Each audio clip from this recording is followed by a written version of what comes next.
जय जगत गुरु, जय भारत।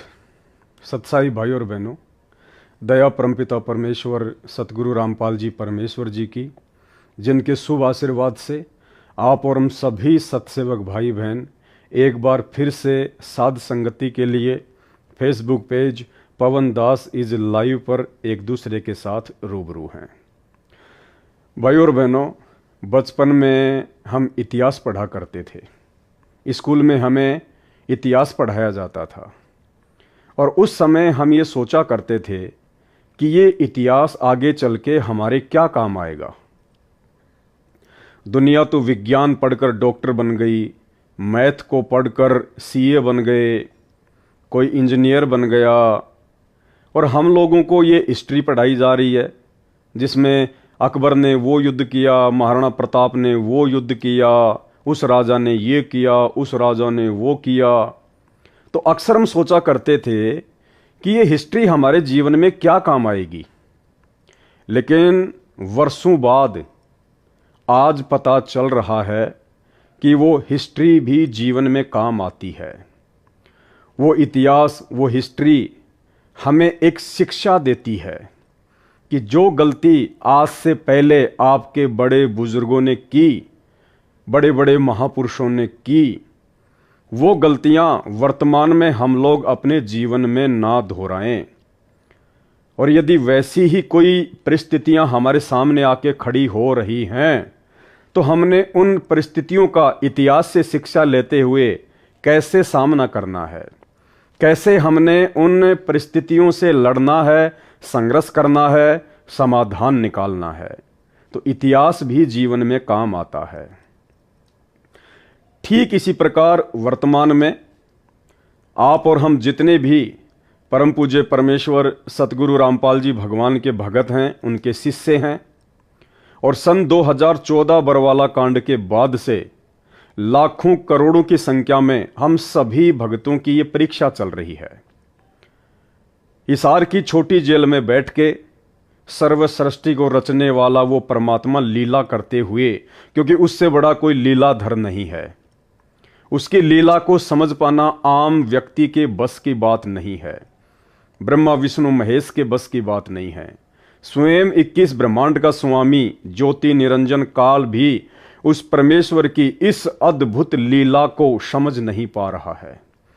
उसको भी यकीन नहीं हो पा रहा कि ये असल में वही परमात्मा हो सकता है जो सतलोक का राजा है। वो भी धोखे में है। फिर भला आम प्राणी कैसे समझ सकते हैं? इस काल के न्योना जचरी के कब परमात्मा भी आते हैं यहाँ पे, यो पहचान ना पाता उसको। तो अगर इसने नो पता लग जा भगवान आ रहे हैं, जिसका कलजा पाट जा, हार्ट अटैक हो जा। इसलिए परमात्मा एक सिंपल रूप में ऐसे रहते हैं, किसी का भी ना जस दे भगवान होंगे, इस रूप में वो प्रभु आ जाते हैं। इसलिए परमेश्वर ने अपनी एक वाणी में कहा है कि सब सुमरे अपने अनुमाना तो गति लखी न जाए। यानी उस परमेश्वर के बारे में यदि सभी लोग अपने अपने हिसाब से जानने का प्रयास करेंगे तो उसकी गति को, उसके विषय में आप जान नहीं पाओगे। और कहे कबीर कृपा कर जन पर ज्यों की त्यों समझाई। जिस पर उस गुरुदेव भगवान की, उस कबीर साहिब की कृपा होगी, रजा होगी, उन्हीं आत्माओं को वो परमात्मा अपनी स्थिति के बारे में साफ साफ समझाएगा। तो वर्तमान में उस कबीर परमेश्वर सतगुरु रामपाल जी भगवान की वो रजा, वो दया, वो मेहर, वो कृपा, उनके लाखों करोड़ों की संगत में से हम चंद सत्सेवकों के ऊपर हुई है। और आप और हमारा एक बहुत बड़ा सौभाग्य कि सन 2014 बरवाला कांड के बाद से जो गलतियां हमारे बड़े भाई सतलोक आश्रम मैनेजमेंट हरियाणा वाले पूज्य गुरुदेव सतगुरु रामपाल जी परमेश्वर जी के कलयुगी परिवार वाले, उनके कलयुगी बेटा बेटी, भाई बंधु, रिश्तेदार और जितने भी स्टेट कोऑर्डिनेटर और जिला कोऑर्डिनेटर हैं, ये लोग जो गलतियां अपनी आध्यात्मिक अज्ञानता, नादानी और सतगुरुदेव को परमेश्वर ना मान पाने के चलते लगातार जो करते जा रहे हैं, हर दिन कोई न कोई गलतियां ये करते ही करते हैं और हमें उन गलतियों से एक बहुत बड़ी शिक्षा मिलती जा रही है।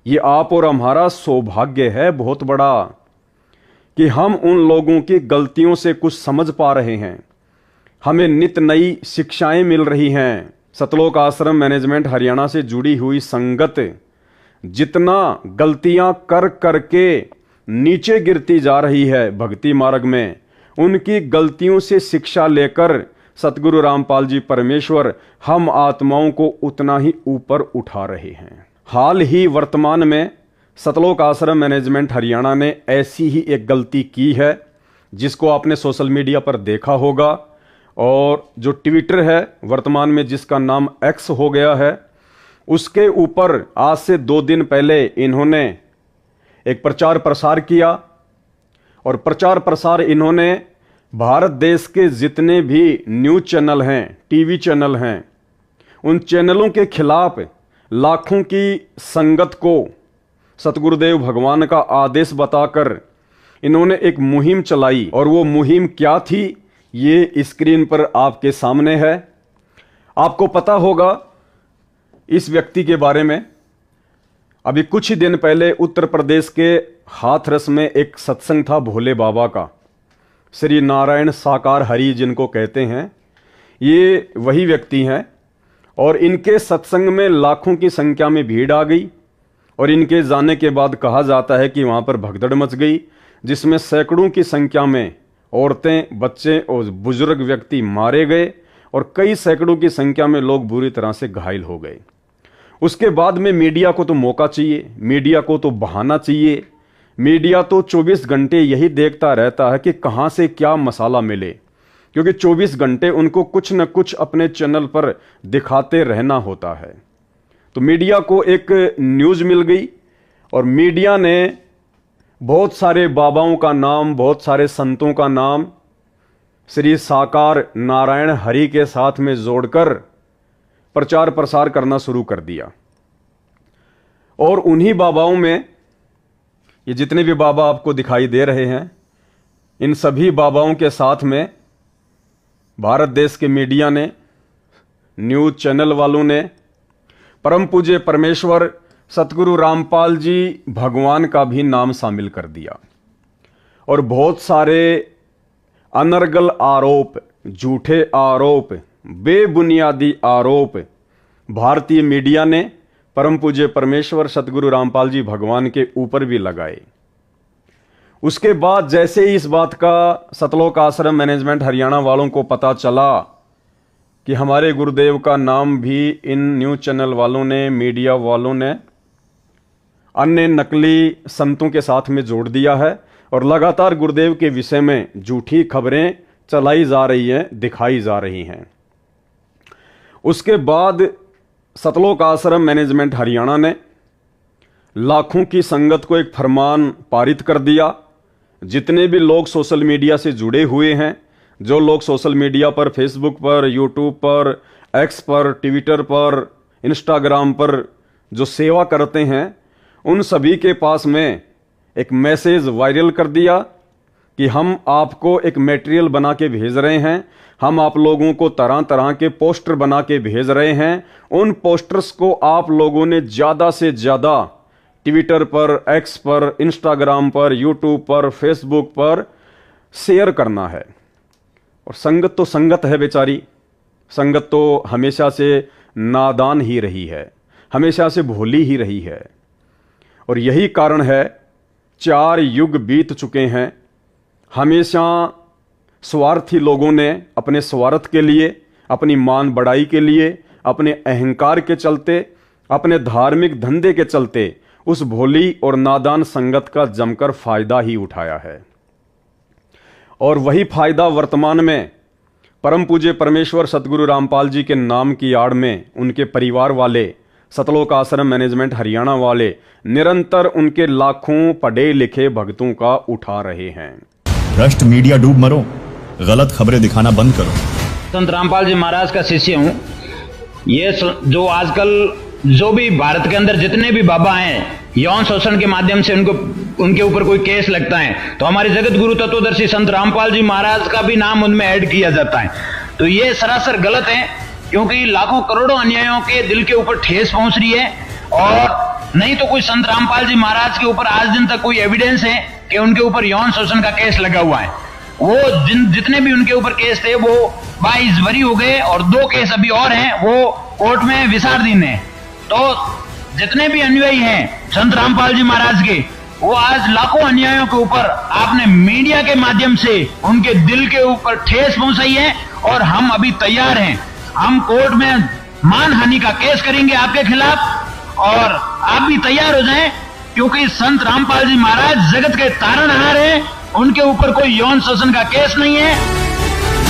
भ्रष्ट मीडिया माफी मांगो, वरना कार्यवाही के लिए तैयार रहो।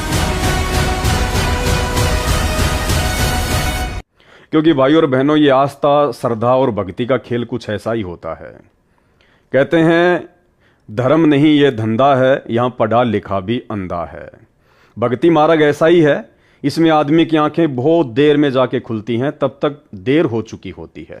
खैर जो भी है, दास आज जो लाइव आया है, तो मेरा लाइव आने का मुख्य मोटिव केवल यही है कि जो गलती वर्तमान में परम पूज्य परमेश्वर सतगुरु रामपाल जी भगवान से पूर्ण आध्यात्मिक ज्ञान लेने के बाद लाखों की संख्या में उनके पढ़े लिखे भगत कर रहे हैं, हम सत्सेवक भाई बहनों ने, जिनको परमपिता परमेश्वर जी ने सतलोक के लिए चुना है, जिनको एक नेक और सुयोग्य और ज्ञानी भगत बनाने के लिए साध संगति से जोड़ा है, सत्सेवक का नाम दिया है, हम भाई बहन, हमारे उन बड़े भाई बहन सतलोक आश्रम मैनेजमेंट हरियाणा वालों द्वारा हर दिन की जाने वाली गलतियों से शिक्षा लेकर, सबक लेकर अपने जीवन में इतने सावधान हो जाएं कि निकट भविष्य में ये काल हमसे छोटी से छोटी गलती भी ना करवा पाए,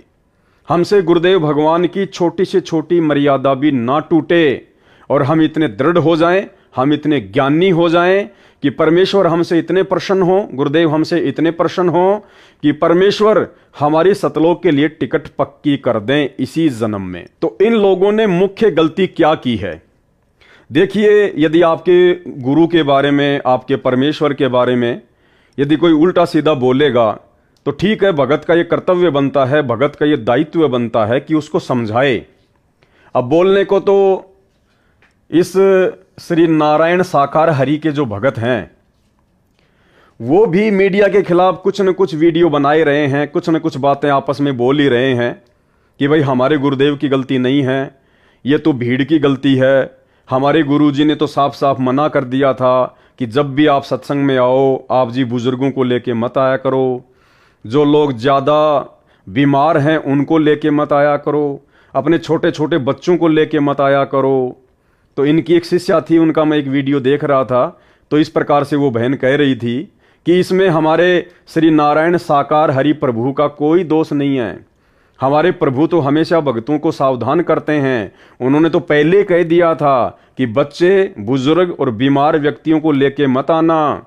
और वैसे भी ये भगदड़ हमारे श्री नारायण साकार हरि प्रभु के जाने के बाद में मची है, भगत लोग उनके वचनों पे नहीं चलते, इसमें हमारे प्रभु की कोई गलती नहीं है। तो भगत के ऐसे भाव होते हैं, इसमें कोई दो राय नहीं है, लेकिन ज्ञान कुछ और है। जिस ज्ञान से ये 90% दुनिया बेखबर है, जिस ज्ञान से स्वयं सतगुरु रामपाल जी परमेश्वर जी के 90% भगत बेखबर हैं। तो ठीक है, जब इस प्रकार की न्यूज कोई भी आपके गुरु या परमात्मा के प्रति चलाता है तो मन में इस प्रकार के विचार आते हैं कि हम उनको समझाने का प्रयास करें, लेकिन सिर्फ समझाने का प्रयास ही करना चाहिए, क्योंकि भक्ति मार्ग जगत के मार्ग से अलग होता है, डिफरेंट होता है।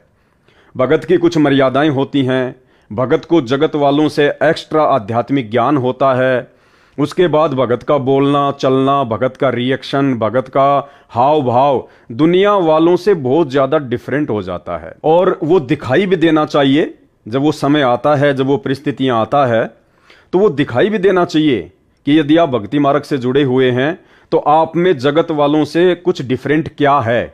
अगर आप भी उन्हीं की तरह रिएक्शन करने लग जाएंगे तो क्या फायदा आपका भक्ति करने का, क्या फायदा आपका एक भगत कहलाने का।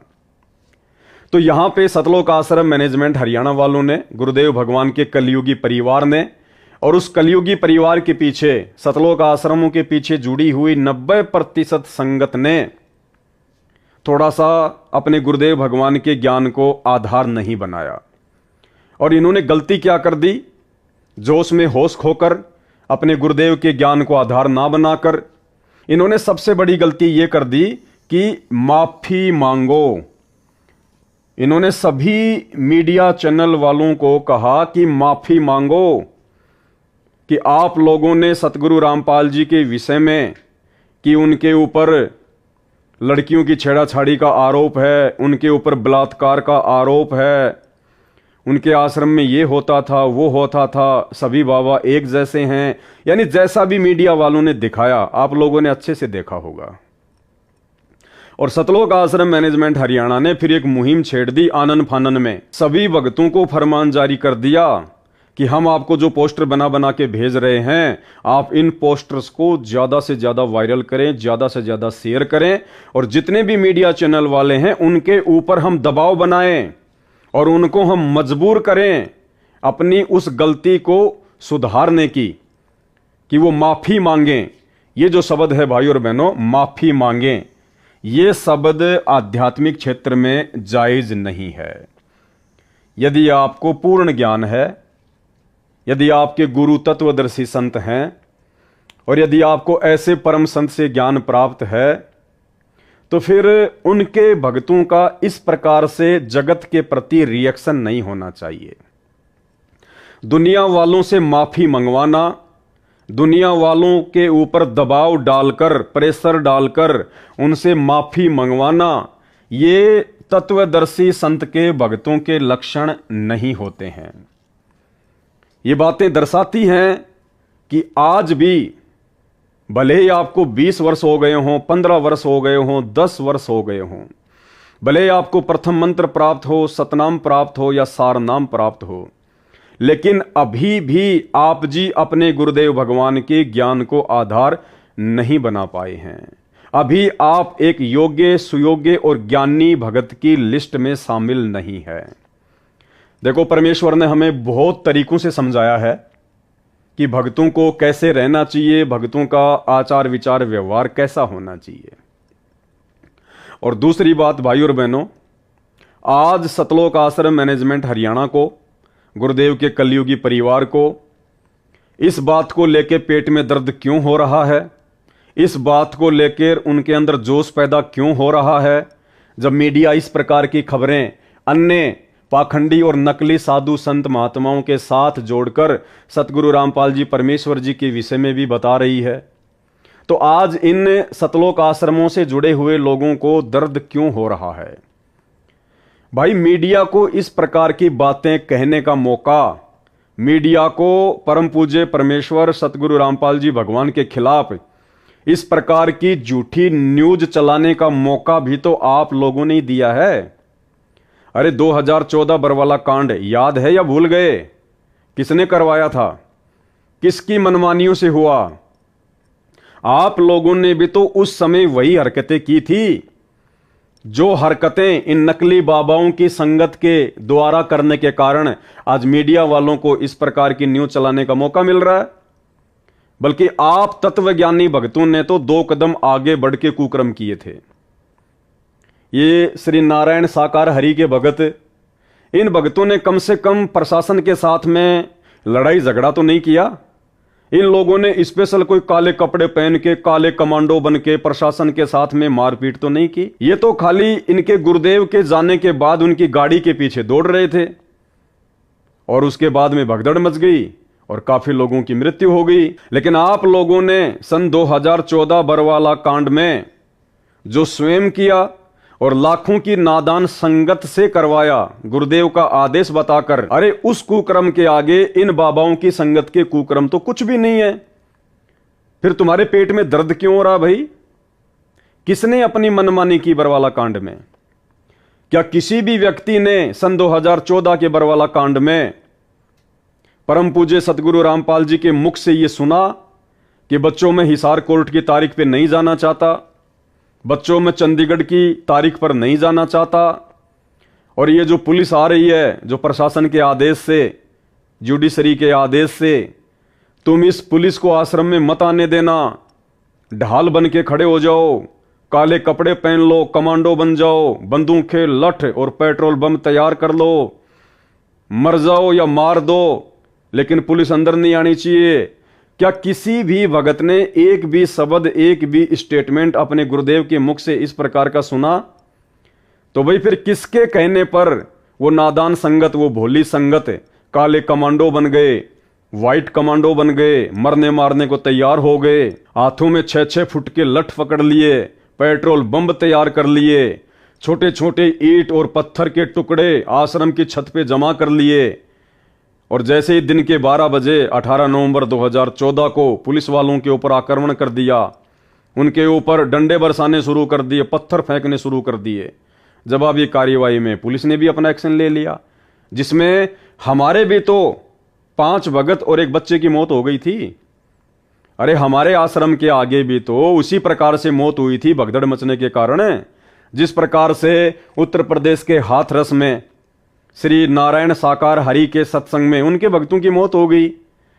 फिर आप किस बात को लेकर मीडिया से खफा हैं? किस बात को लेकर आप मीडिया से नाराज हैं भाई? ये मौका मीडिया को वर्तमान में इस प्रकार का झूठ फैलाने का सतगुरु रामपाल जी परमेश्वर जी के विरुद्ध किसने मौका दिया?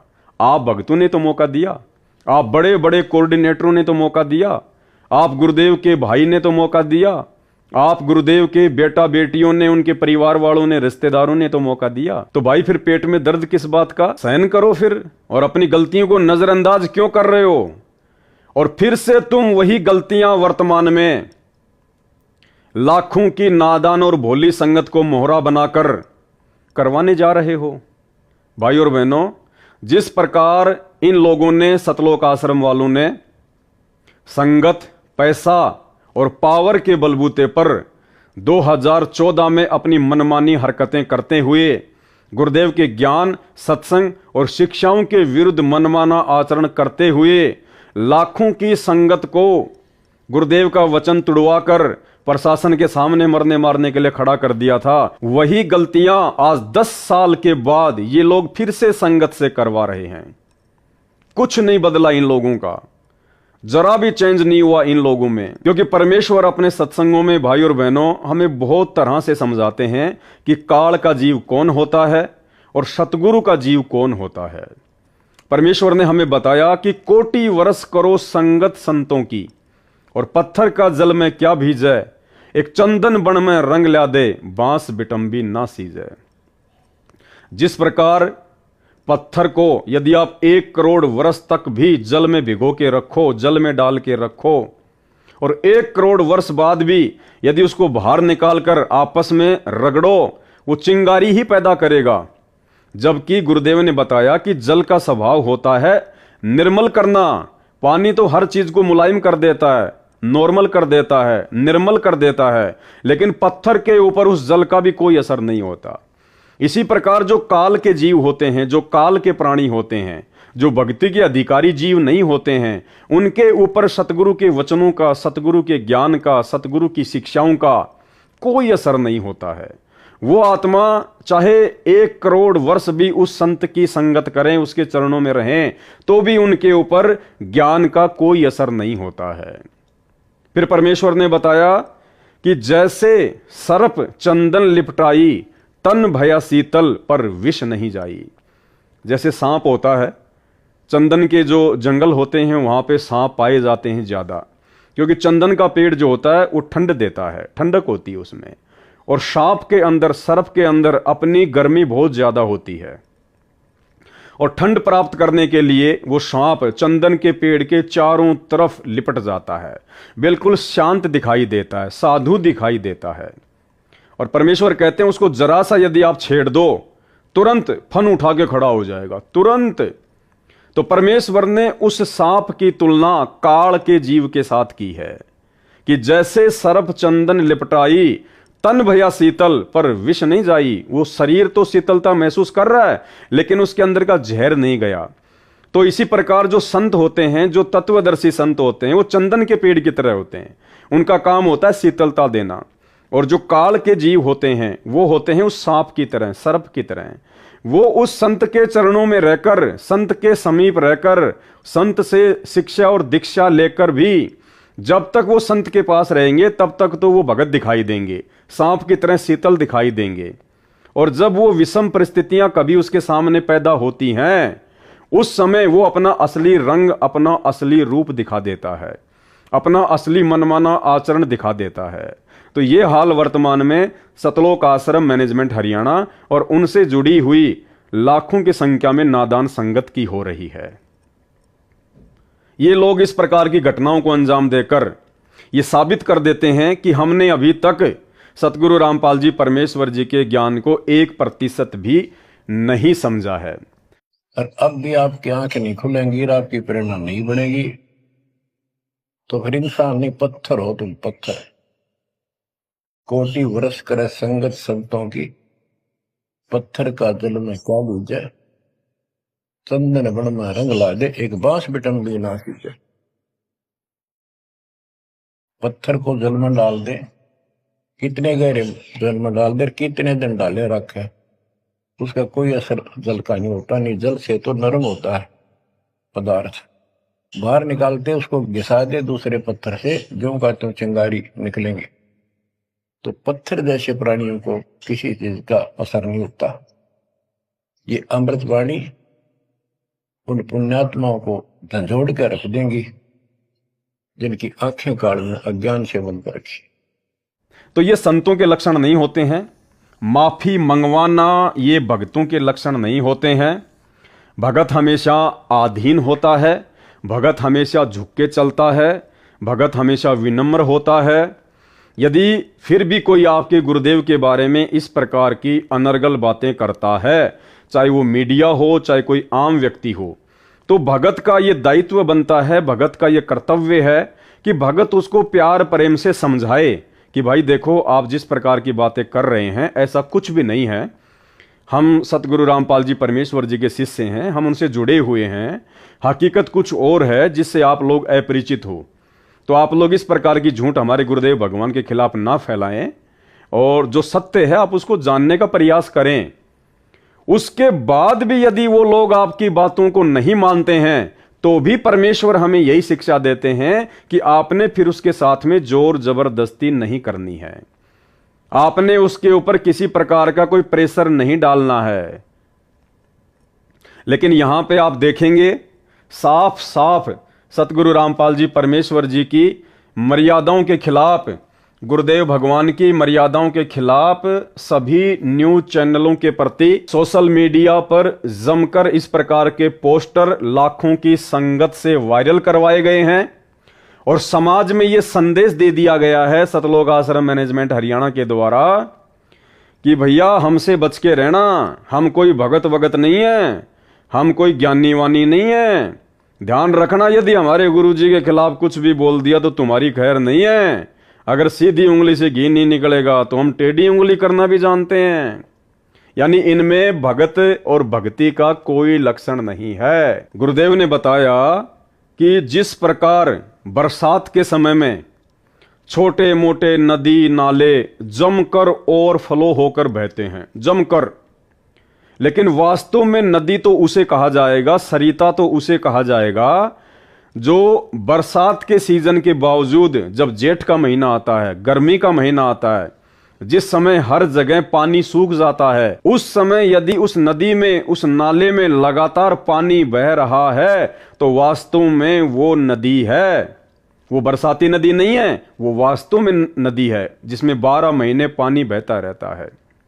ठीक इसी प्रकार गुरुदेव कहते हैं कि भक्ति भाव भादो नदी सबे चले गहराए और सरिता सोई जानिए जो जेठ मास ठहराए। उस नदी की तुलना परमेश्वर ने एक भगत के साथ में की है कि भगत वो होता है जो हर स्थिति में, हर परिस्थिति में विनम्र बन के रहता है, साधु भाव में रहता है, आधीनता में रहता है।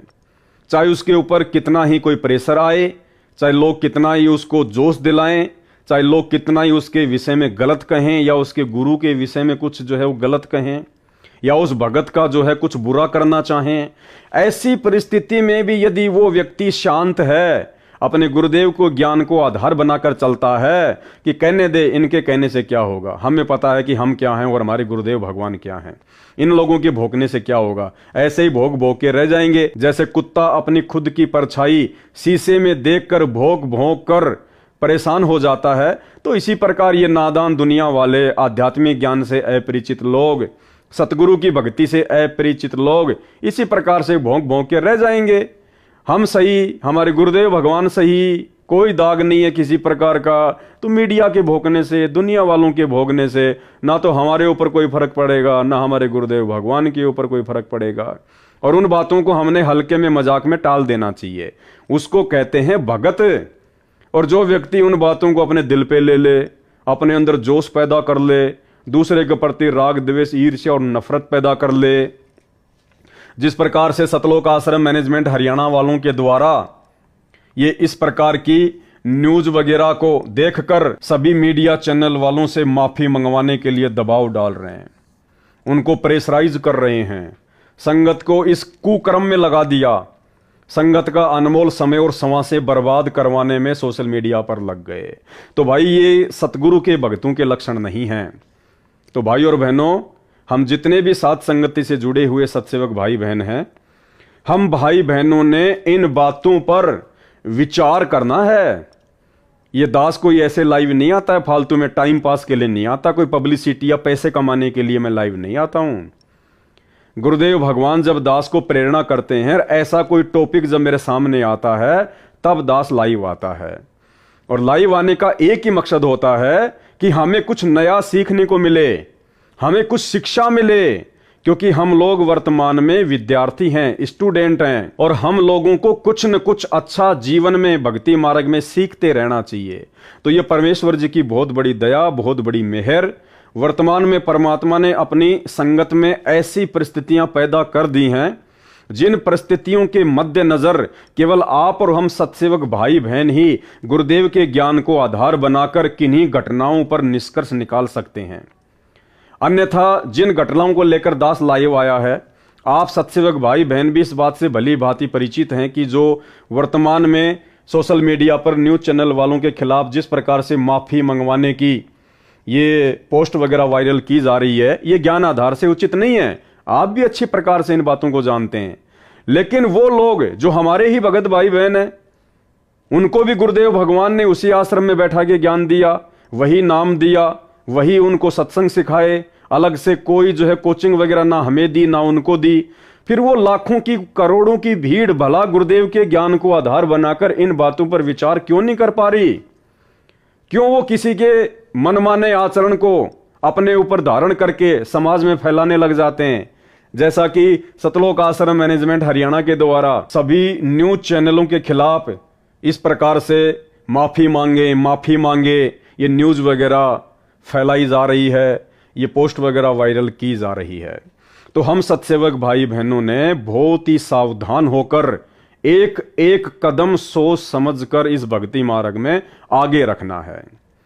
यदि आप में से किसी सत्सेवक भाई बहन ने जो साथ संगति से जुड़ा हुआ है, यदि आपने गलती से इस प्रकार की ये पोस्ट वगैरह जो सतलोक आश्रम मैनेजमेंट हरियाणा वालों के द्वारा वायरल की जा रही है, अगर आपने भी कर दी है, तो सबसे पहले तो उस पोस्ट को अपनी फेसबुक से, अपने इंस्टाग्राम से या अपने ट्विटर से तुरंत डिलीट कर दें और उसके बाद गुरुदेव भगवान को दंडवत करके माफी मांगें कि हे परमेश्वर, आपके दास या दासी से ये गलती हुई है, परमात्मा मैंने आपके ज्ञान को आधार नहीं बनाया, परमात्मा मैं क्षमा प्रार्थी हूं।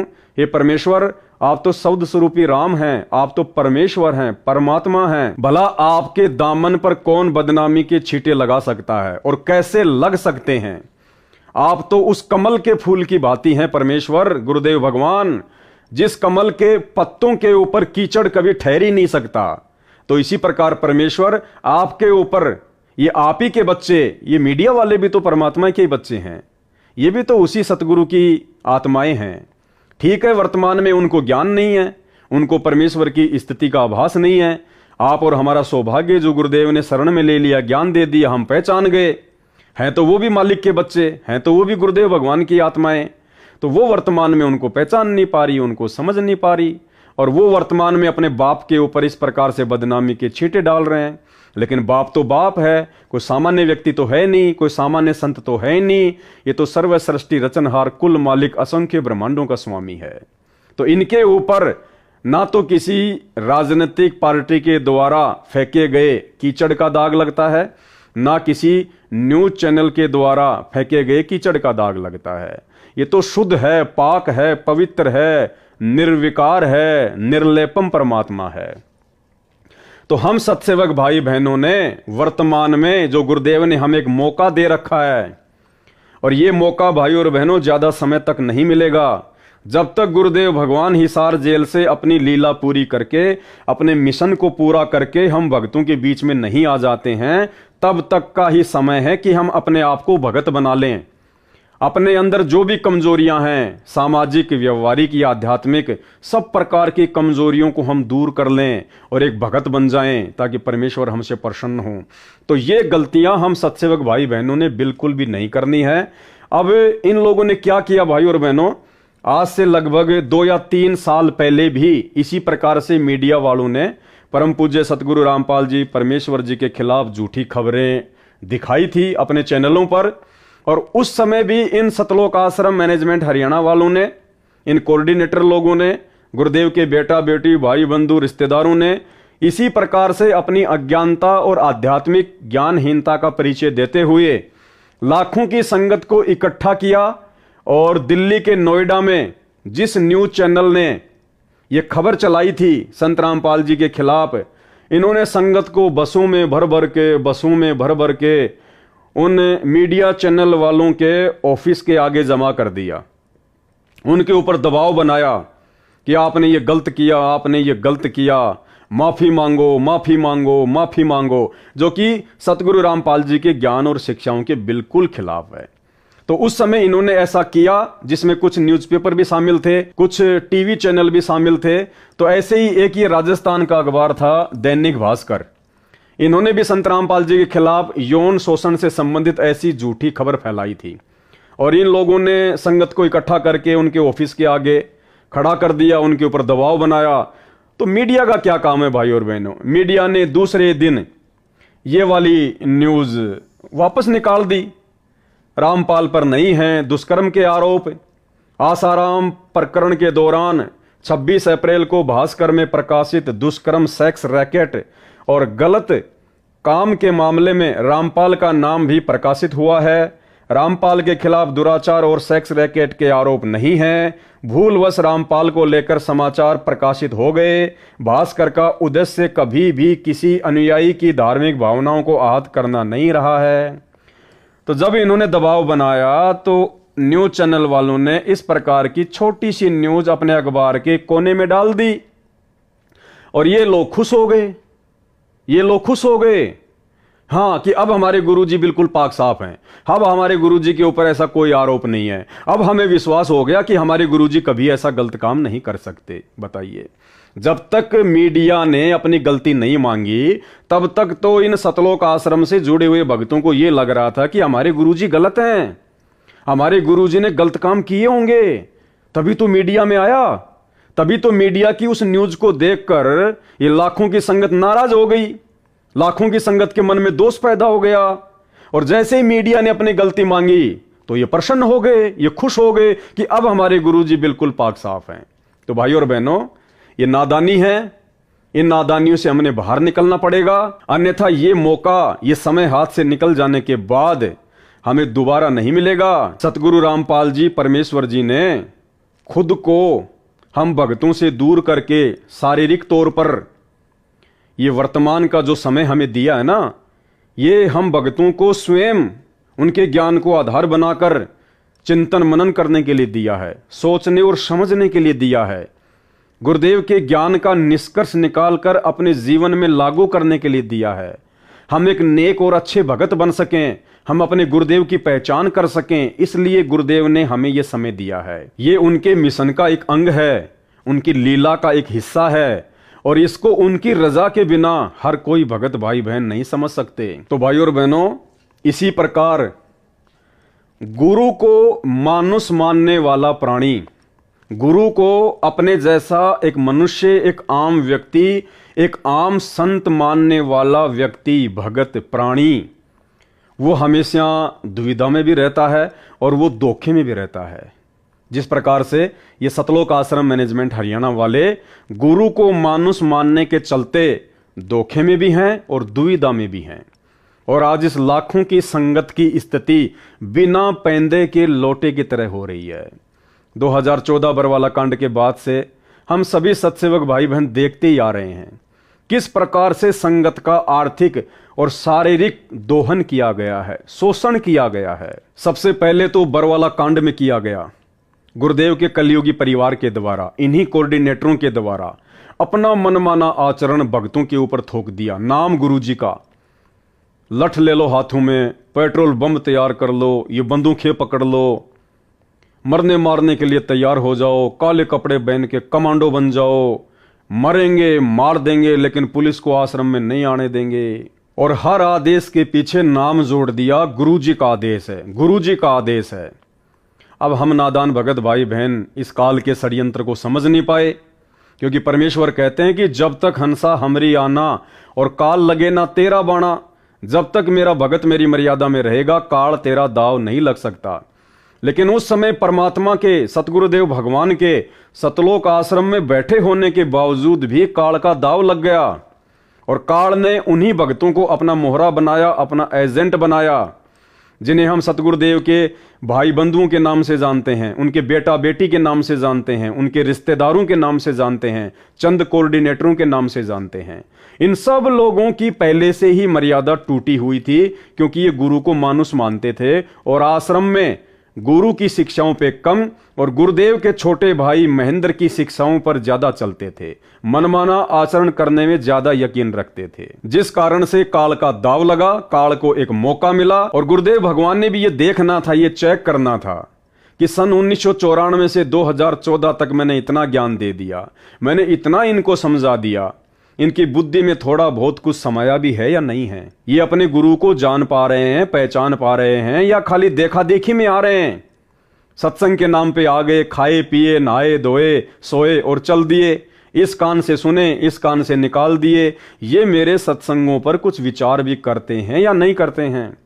ये सत्संग कर करके दिन रात जो मैंने एक कर दिए, इतना संघर्ष किया, ये मेरे संघर्ष को, मेरे मिशन को समझ भी पा रहे हैं या नहीं पा रहे हैं? कि गुरुदेव खाली टाइम पास या मनोरंजन के लिए सत्संग कर रहे हैं, या गुरुदेव हमें इन सत्संगों के माध्यम से कुछ बनाना चाहते हैं, कुछ समझाना चाहते हैं? गुरुदेव का मकसद क्या है, उनका मिशन क्या है, हमें क्या करना चाहिए? ये लोग खाली भेड़ चाल में चल रहे हैं या कुछ इनकी बुद्धि में भी समाया है? तो गुरुदेव भगवान भी चुपचाप रहे, कुछ नहीं बोले।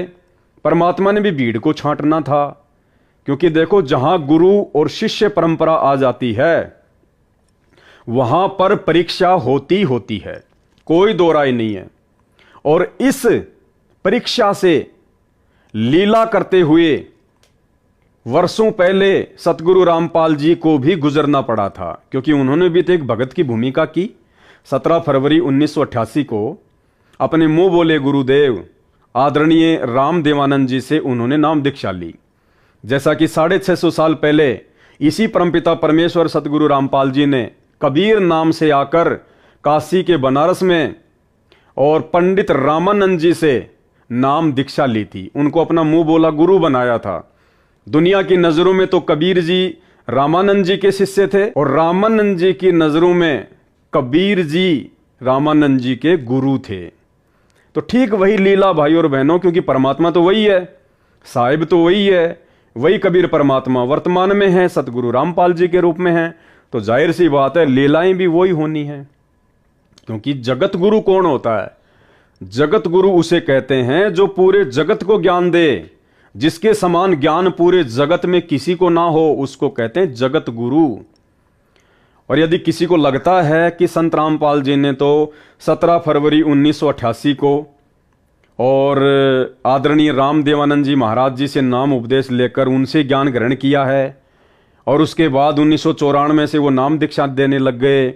उसके बाद उनके भगत उनको जगत गुरु कहने लग गए। तो भाई जगत गुरुओं के लक्षण ये नहीं होते हैं। जगत गुरु किसी गुरु से नाम लेकर या शिक्षा लेकर आगे शिक्षा नहीं देता। जगत गुरु तो सदा से ही जगत गुरु होता है। सतगुरु आदि अनादि है, सतगुरु मद है मूल, सतगुरु को सिजदा करूं एक पलक नहीं भूल। सतगुरु पूर्ण ब्रह्म है, सतगुरु आप अलेख, सतगुरु रमता राम है, इसमें मीन न मेख। तो वर्तमान में सतगुरु रामपाल जी परमेश्वर जी की लाखों करोड़ों की संख्या में जो संगत है, और जो संगत नादानी में, अज्ञानता में, मूर्खता में, भेड़ चाल में, देखा देखी में 17 फरवरी के दिन सतगुरु रामपाल जी परमेश्वर जी का बोध दिवस मनाती है, उन आध्यात्मिक ज्ञानहीन भक्तों को यह समझना चाहिए कि आपके गुरु जी को बोध करवाने वाला, यदि आप अपने गुरु को कबीर जी मानते हैं तो, यदि आप अपने गुरु को परमात्मा मानते हैं तो फिर उस कबीर को, उस परमात्मा को, सतगुरु रामपाल जी को बोध करवाने वाला, चाहे आध्यात्मिक ज्ञान हो चाहे व्यवहारिक ज्ञान हो, उस परमेश्वर को बोध करवाने वाला, बोध का मतलब होता है ज्ञान। इस सकल सृष्टि में ना कोई पैदा हुआ था, ना कोई पैदा है और ना कोई पैदा होगा, क्योंकि सकल सृष्टि उस कबीर परमेश्वर सतगुरु रामपाल जी भगवान ने ही सर्जन की है। सब उसके थल्ले थल्ले हैं, उसके नीचे नीचे हैं। तो 17 फरवरी को बचो अपने गुरुदेव का बोध दिवस मनाने से। देखा देखी में मत चलो, ये देखा देखी का मार्ग नहीं है। 650 साल पहले हम 64 लाख भगत इसी देखा देखी में तो मार खा गए, और उसी देखा देखी में आज वो काल गुरुदेव भगवान के कलयुगी परिवार को, सतलोक आश्रमों से जुड़े हुए मुख्य मुख्य लोगों को मोहरा बनाकर आप और हमें ठगना चाह रहा है। आप और हमें ठगना चाह रहा है गुरुदेव भगवान का बोध दिवस मनवाकर। तो भाई और बहनों, ऐसी नादानी करने से बचना, अन्यथा ये मौका सतलोक जाने का, परमात्मा के दिल में उनके चरणों में जगह बनाने का हमें दोबारा नहीं मिलेगा। इसलिए अब हमने नादानी छोड़कर परमेश्वर जी के ज्ञान को आधार बनाकर, अगर हम उनको जगत गुरु कहते हैं तो जगत गुरु का मतलब होता है पूरे जगत को ज्ञान देने वाला। और कोई व्यक्ति किसी दूसरे गुरु से ज्ञान लेके अगर आगे ज्ञान दे रहा है तो फिर वो जगत गुरु नहीं कहला सकता। ये कुछ लक्षण होते हैं जगत गुरु के, ये आप लोगों ने समझना पड़ेगा। भाई और बहनों, ज्ञान को आधार बना के साथ संगति से जुड़िए। यूट्यूब और फेसबुक पर जाकर पवन दास इज लाइव सर्च कीजिए, साथ संगति के वीडियो देखो, तुम्हें बहुत कुछ समझ में आएगा गुरुदेव भगवान के आशीर्वाद से। तो गुरु को मानुष मानने वाला प्राणी, गुरु को अपने जैसा एक आम व्यक्ति, आम संत मानने वाला व्यक्ति, भगत हमेशा धोखा खाता ही खाता है, और वो बिना पैंदे के लोटे की तरह होता है। उसका कोई भी मिस यूज कर सकता है। और ये लाखों की करोड़ों की संगत का 2014 बरवाला कांड के बाद से, चाहे वो इशार की तारीखों पे भेजना हो, चाहे वो राजनीति करवानी हो, कभी कांग्रेस तो कभी बीजेपी को वोट और सपोर्ट करवाना हो, हरियाणा के जाट आरक्षण में जाटों के धरने पर संगत को बैठाना हो, उन जाटों का समर्थन करवाना हो, चंदे के रूप में भक्तों के दान का पैसा देना हो, या राजस्थान के गैंगस्टर जो कि पुलिस एनकाउंटर में मारे जा चुके हैं आनंदपाल सिंह, उसकी सीबीआई जांच के समर्थन में अजमेर की रैली में हजारों भक्तों को बैठाना हो, 5-5 लाख रुपए का चेक उन राजपूत करनी सेना वालों को देना हो। इसके अलावा भी ना जाने भाई और बहनों कितने कुकर्म इन्होंने सन 2014 बरवाला कांड के बाद से संगत से करवाए हैं, लोगों की मर्यादाएं तोड़वाई हैं। गुरुदेव भगवान को इन्होंने भक्ति विरुद्ध कुकर्म करके दुखी किया है। तो अब हम सत्सेवक भाई बहनों ने इस प्रकार की गलतियां करने से बचना है। इसके अलावा भाई और बहनों, परमेश्वर हमें हमेशा यही शिक्षा देते हैं। हमें गुरुदेव ने हमेशा अपने प्रवचनों में, अपने सत्संगों में एक ही बात बताई है कि सबसे पहले आप लोगों ने एक भगत बनना पड़ेगा। जब तक आप भगत नहीं बनोगे, भक्ति आपके हृदय में प्रवेश नहीं करेगी।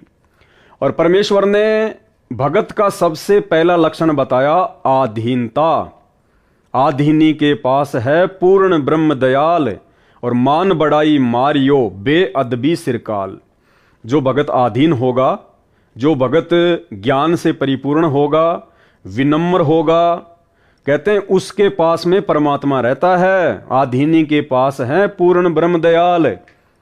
और मान बड़ाई मारियो बेअदबी सिरकाल, बेअदबी यानी फालतू की बातें, व्यर्थ की बातें, कहते हैं उनके ऊपर तो काल बैठा रहता है, बेअदबी सिरकाल। तो परमेश्वर सतगुरु रामपाल जी ने, सारी सृष्टि के रचनहार ने, हमारे पूज्य गुरुदेव भगवान ने हमें एक सुयोग्य भगत बनाने के लिए क्या शिक्षा दी है। परमेश्वर कहते हैं कि जो तोको काटा बोवे वाको बोतू फूल, और तोहे फूल के फूल हैं वाको हैं त्रिशूल। ये शिक्षा दी है परमात्मा ने। पुण्यात्मा, दुष्ट लोगों का काम तो उनका स्वभाव ही होता है दुष्ट कर्म करने का, और साधु संतों का काम होता है स्वभाव जो उनका होता है परमार्थ ही करने का। और कबीर साहब ने हमें शिक्षा भी दी है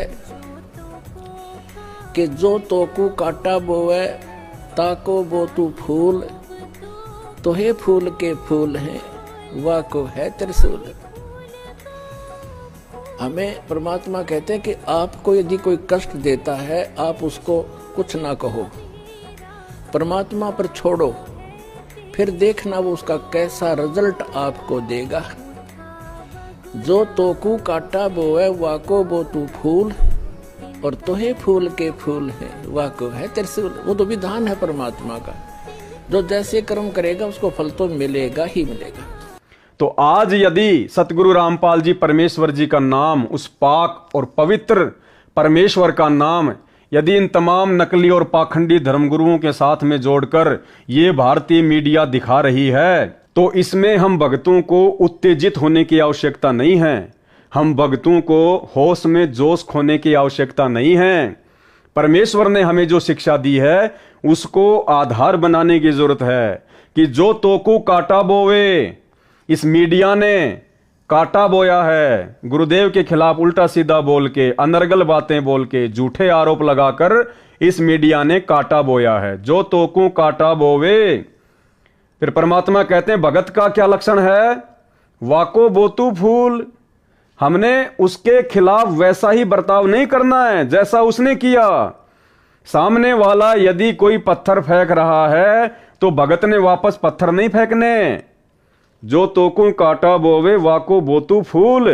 यदि ये मीडिया, ये न्यूज चैनल वाले परमेश्वर सतगुरु रामपाल जी के खिलाफ झूठा प्रचार कर रहे हैं, अनर्गल बातें कह रहे हैं, सेक्स रैकेट से जोड़ रहे हैं, बलात्कारी कहकर संबोधित कर रहे हैं, यानी कुछ भी झूठ फैला रहे हैं, तुम्हें समझना चाहिए कि ये शैतान का षड्यंत्र है, ये काल का षड्यंत्र है। और वर्तमान में परमात्मा आप और हमारी परीक्षा ले रहा है। काल तो वर्तमान में हर प्रकार से अपने एजेंटों के माध्यम से संगत को फंसाने का ही प्रयास करेगा। वो इसी प्रकार की सूक्ष्म चाल चलेगा। आप लाखों की संगत को लग रहा है कि भाई ये सतलोक आश्रम मैनेजमेंट हरियाणा बहुत अच्छा कर रहा है, मीडिया वालों ने हमारे गुरुजी के खिलाफ इस प्रकार की बातें बक दी, और सतलोक आश्रमों से जुड़े हुए हमारे जो भाई बहन हैं, जो कोऑर्डिनेटर हैं, उन्होंने हमारे को इस प्रकार के ये पोस्टर बना के दे दिए कि करो जम के वायरल सोशल मीडिया पर। इन मीडिया चैनल वालों की इतनी औकात क्यों हो गई, इन्होंने कैसे हमारे गुरुजी के खिलाफ इस प्रकार की बातें बोल दी।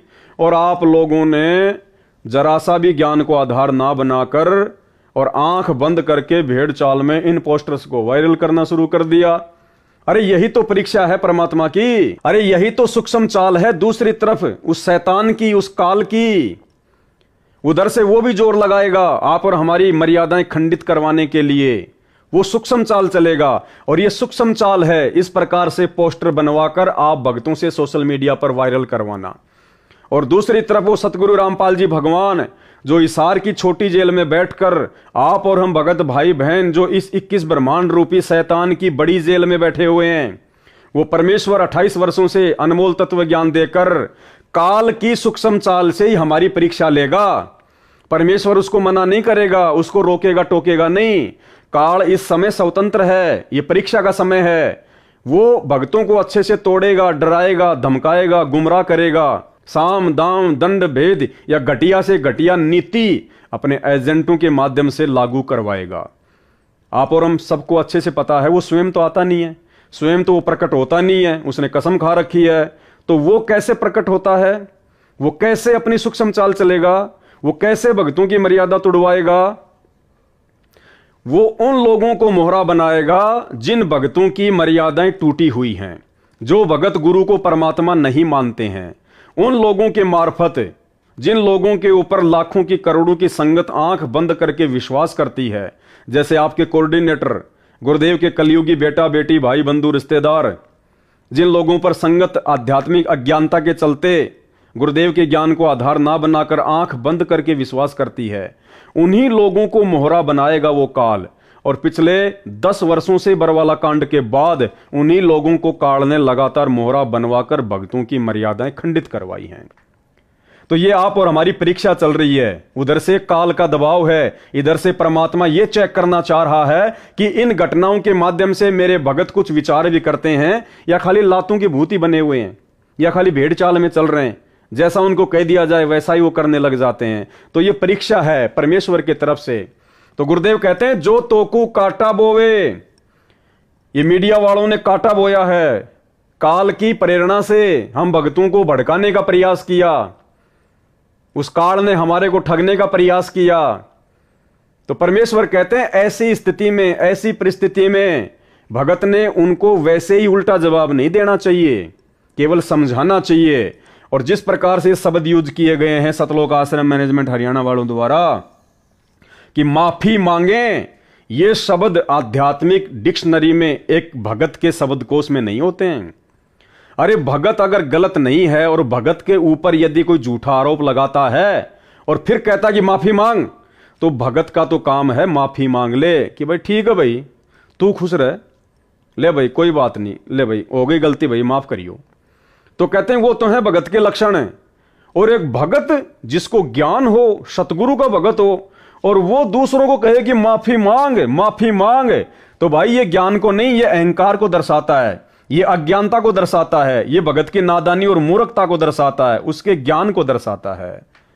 भगत कभी माफी मंगवाता नहीं है, भगत तो माफी मांगता है। तो ये परीक्षा थी कि जो तोको काटा बोवे वाको बोतु फूल, और तोहे फूल के फूल हैं वाको हैं त्रिशूल। फिर देखना आने वाले समय में जो हमारे विरोधी हैं, जो हमारे विरुद्ध कुप्रचार कर रहे हैं, उनके साथ में परमात्मा किस प्रकार से पेश आएगा, कैसे उनको उनके उन कुकर्मों का हिसाब किताब चुकाना पड़ेगा। हमने वो परमात्मा पे छोड़ना पड़ेगा, गुरुदेव भगवान पर छोड़ना पड़ेगा। हमें केवल अपनी भक्ति से मतलब है, हमने केवल उतना ही करना है जितना गुरुदेव ने अपने सत्संगों में करने के लिए हमारे को निर्देशित कर दिया है कि जो तोकू काटा बोवे वाको बोतु फूल, और तोहे फूल के फूल हैं वाको हैं त्रिशूल।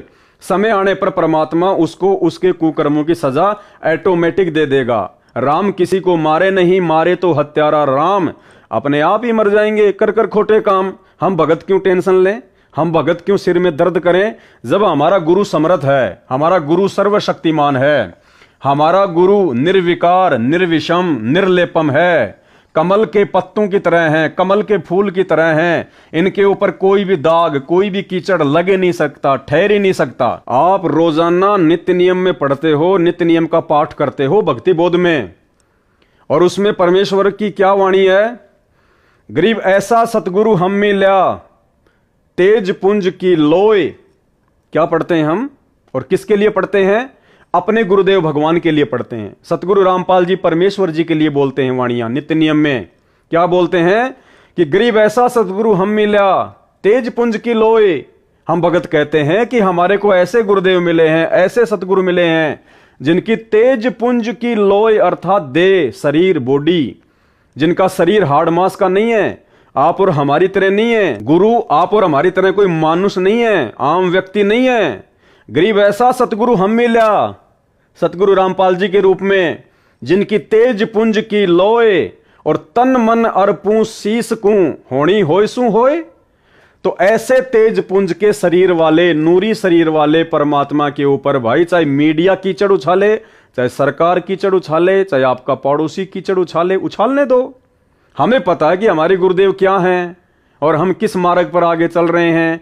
फिर मन में दर्द क्यों, मन में टेंशन क्यों, मन में परेशानी क्यों, पेट में दर्द क्यों, फिर ये माफी मंगवाने वाला घटिया कर्म क्यों, गुरु के वचनों के खिलाफ ये घटिया कुकर्म करने की आवश्यकता क्या पड़ गई आपको? क्या साबित करना चाहते हो आप जी संत रामपाल जी के ज्ञान को लेकर?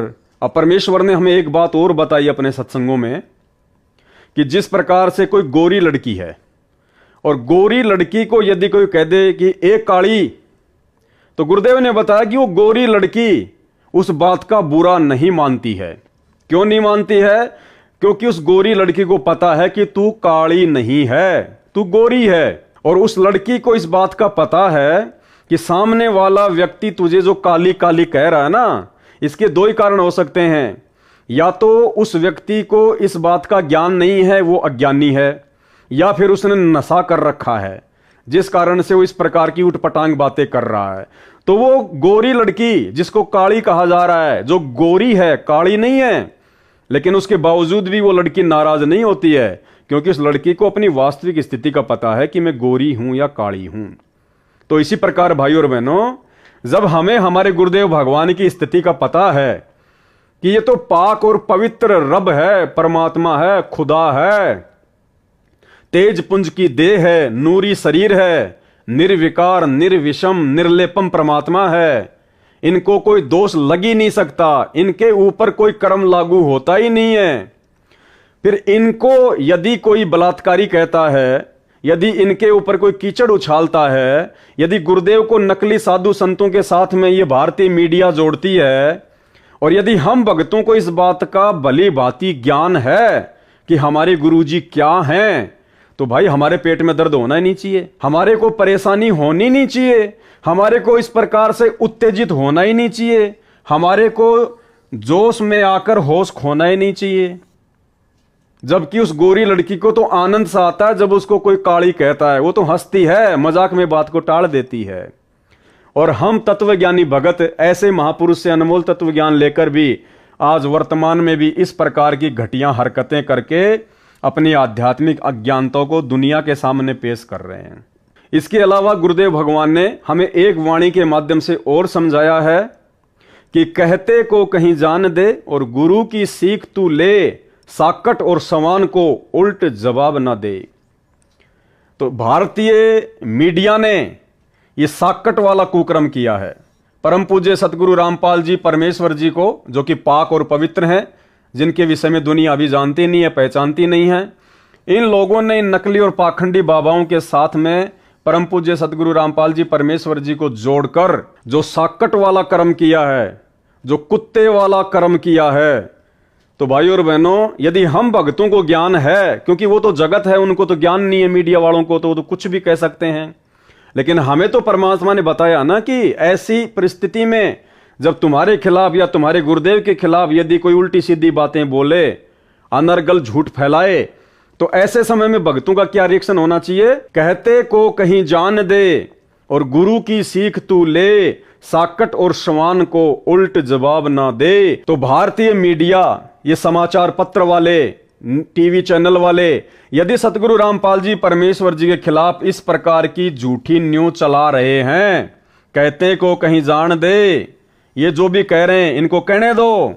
और हमारे लिए क्या आदेश है? गुरु की सीख तू ले। हमने गुरु जी की शिक्षा लेनी है, हमने गुरु जी के ज्ञान को आधार बनाना है कि साकट और सवान को उल्ट जवाब ना दे। फिर तुमने ये उल्टा जवाब क्यों दिया भाई इनको? तुमने माफी मांगने की बात कहकर तुमने तो उल्टा जवाब दे दिया। तुम तो अहंकार में आ गए, मान बढ़ाई में आ गए, जोश में होश खो दिया, उत्तेजित हो गए, काल की सूक्ष्म चाल में फंस गए, गुरुदेव के ज्ञान से कोसों दूर हटकर। तो भाई और बहनों, आप और हम सत्सेवकों का सौभाग्य है कि जो गलतियां सतलोक आश्रम मैनेजमेंट हरियाणा वाले लगातार करते जा रहे हैं, और गलतियां भाई और बहनों एक भगत से केवल उसी समय होंगी जब तक वो भगत अपने गुरुजी को परमात्मा नहीं मान लेगा। जिस दिन अपने गुरु के ज्ञान को आधार बनाकर आप अपने गुरु की पहचान कर लोगे, आप अपने गुरु को परमात्मा के रूप में स्वीकार कर लोगे हृदय से, खाली जुबान से भगवान भगवान कहने से बात नहीं बनती। ये जुबान से भगवान भगवान तो ये सतलोक आश्रम मैनेजमेंट हरियाणा वाले इन आश्रमों में सारा दिन चिल्लाते रहते हैं, सतगुरु रामपाल जी भगवान की जय, सतगुरु रामपाल जी भगवान की जय। परमात्मा जुबान से भगवान भगवान कहने से प्रसन्न नहीं होता, वो अंतर्यामी है, वो देखता है इसके हृदय में भगवान के रूप में उसका गुरु समाया है या नहीं समाया है। फॉर्मेलिटी नहीं चलती भक्ति मार्ग में। परमेश्वर अंतर्यामी है, गुरुदेव अंतर्यामी है, इनसे कुछ भी छुपा हुआ नहीं है। तो हमने हर प्रकार से परमेश्वर के ज्ञान को आधार बनाकर ही भक्ति मार्ग पर आगे बढ़ना है। और जिस प्रकार से ये मैनेजमेंट वाले भाई बहन जो गलतियां करते जा रहे हैं, आप और हमारा सौभाग्य है कि परमात्मा मुझ जैसे 2 कौड़ी के जीव को सद्बुद्धि देके आप भाई बहनों का इस प्रकार से वीडियो बनवाकर मार्गदर्शन करवाते जा रहे हैं, हमें निरंतर भक्ति मार्ग पर आगे बढ़ाते जा रहे हैं। हमारे अंदर दृढ़ता और विश्वास पैदा होता है कि वास्तव में साथ संगति से जोड़कर गुरुदेव भगवान ने हमारे ऊपर बहुत बड़ा उपकार किया, बहुत बड़ा रहम किया है। तो भाई और बहनों, अब आगे आपको दास परमपिता परमेश्वर सतगुरु रामपाल जी भगवान के आशीर्वाद से उनकी पुस्तक आध्यात्मिक ज्ञान गंगा के पेज नंबर 66 से आपको कुछ दिखाना चाहेगा, कुछ बताना चाहेगा। और उसके बाद में आप जितने भी भगत भाई बहन लाखों की संख्या में सतलोक आश्रम मैनेजमेंट हरियाणा के मनमाने आचरण का शिकार होकर सोशल मीडिया पर जिस प्रकार से इन पोस्टर्स को वायरल किया है, आप भाई बहन विचार करना, क्या वास्तव में इस प्रकार के पोस्टर सोशल मीडिया पर वायरल करना संत रामपाल जी के एक सच्चे भगत की पहचान हो सकती है? ये आपने खुद समझना पड़ेगा। और समझाने के लिए परमेश्वर जी के ज्ञान आधार से ये दास केवल आपको बता सकता है, आपको ये दिखा सकता है जो बातें यहां पे परमेश्वर जी के द्वारा इस पुस्तक में लिखी गई हैं। मानना ना मानना, स्वीकार करना ना करना, ये आप भगत भाई बहनों के अपने बुद्धि विवेक पर निर्भर करता है। तो भाई और बहनों, ये पुस्तक है परमपिता परमेश्वर सतगुरु रामपाल जी भगवान के द्वारा लिखित आध्यात्मिक ज्ञान गंगा। और आध्यात्मिक ज्ञान गंगा पुस्तक का ये पेज नंबर है 66। और इस पर सतगुरु रामपाल जी भगवान ने एक भगत को किस प्रकार से भक्ति मार्ग पर रहना चाहिए, कितनी शांति और अधीनता के साथ में रहना चाहिए, और कैसे हमने दूसरे लोगों के साथ वाद विवाद करने से बचना चाहिए ताकि हम अपनी भक्ति को सफल करें और काल की किसी भी चाल में ना फंस सकें। तो उसके बाद आप जी खुद विचार करना कि जो कुक्रम, जो मनमाना आचरण मीडिया चैनल वालों के खिलाफ सतगुरु रामपाल जी परमेश्वर जी का नाम बताकर उन बड़े बड़े समझे जाने वाले भक्तों के द्वारा सतलोक आश्रम मैनेजमेंट हरियाणा के द्वारा आप लाखों की संगत से करवाया गया है, वो कहां तक उचित है और कहां तक अनुचित है। तो ये पुस्तक आध्यात्मिक ज्ञान गंगा पेज नंबर 66, इसमें गुरुदेव भगवान क्या कह रहे हैं? हम एक कुल मालिक की संतान हैं। ये किसके लिए कहा परमात्मा ने?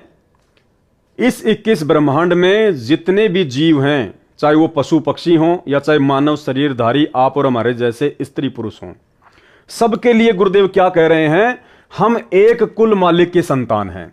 यानी वो मीडिया वाले भी परमात्मा की संतान हैं, गुरुदेव भगवान के ही बच्चे हैं। सत ज्ञान न होने से हिंदू मुसलमान के झगड़े, हिंदू सिख के झगड़े, मुसलमान ईसाई के झगड़े धर्म के श्रेष्ठता और अश्रेष्ठता के कारण हैं। परमेश्वर कह रहे हैं कि इस संसार में आप मानव शरीरधारी प्राणियों के जितने भी आपस के झगड़े, राग द्वेष, ईर्ष्या, मारपीट जो भी होती है ना, ये आपस में धर्म के नाम पे होती है, धार्मिक अज्ञानता के नाम पे होती है, काल की, शैतान की सूक्ष्म चाल के कारण होती है। हम एक कुल मालिक की संतान हैं। सतज्ञान ना होने से, यानी वास्तविक आध्यात्मिक ज्ञान ना होने से, जबकि आप और हमें तो गुरुदेव ने सतज्ञान दे दिया, वास्तविक आध्यात्मिक ज्ञान दे दिया। सतज्ञान ना होने से हिंदू मुसलमान के झगड़े, हिंदू सिख के झगड़े, मुसलमान ईसाई के झगड़े धर्म के श्रेष्ठता और अश्रेष्ठता के कारण हैं कि हमारा धर्म बढ़िया, हमारा धर्म बढ़िया।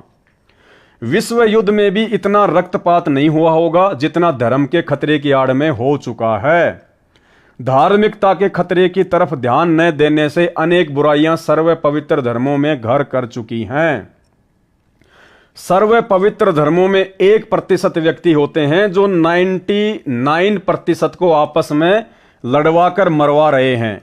ठीक इसी प्रकार ये जो सतलोक आश्रम मैनेजमेंट हरियाणा से जुड़े हुए मुख्य लोग हैं, ये संत रामपाल जी की लाखों की, करोड़ों की संख्या की तुलना में 1% हैं। मुश्किल से 1%। और इन लोगों ने काल प्रेरणा से, काल की सूक्ष्म चाल में फंसकर, काल के एजेंट बनकर इस परीक्षा के समय में संत रामपाल जी के 99% भक्तों की रेल बना रखी है। सबकी मर्यादा निरंतर तुड़वाने में लगे हुए हैं। धार्मिकता के खतरे की तरफ ध्यान न देने से अनेक बुराइयां सर्व पवित्र धर्मों में घर कर चुकी हैं। सर्व पवित्र धर्मों में केवल 1% व्यक्ति होते हैं जो 99% को आपस में लड़वाकर मरवा देते हैं। इसके विपरीत हिंदू हिंदू को मार रहा है, सिख सिख को काट रहा है, मुसलमान मुसलमान को परेशान कर रहा है, ईसाई ईसाई का दुश्मन बना हुआ है, आर्य समाजी पर ही मुकदमे किए बैठा है, कबीर पंथियों के दुश्मन बने बैठे हैं। जिस प्रकार हम भी तो कबीर पंथी हैं, यानी सतगुरु रामपाल जी भगवान स्वयं कबीर परमात्मा हैं, और उनसे उपदेश लेकर उनके शिष्य बनकर हम भी कबीर पंथी हो गए।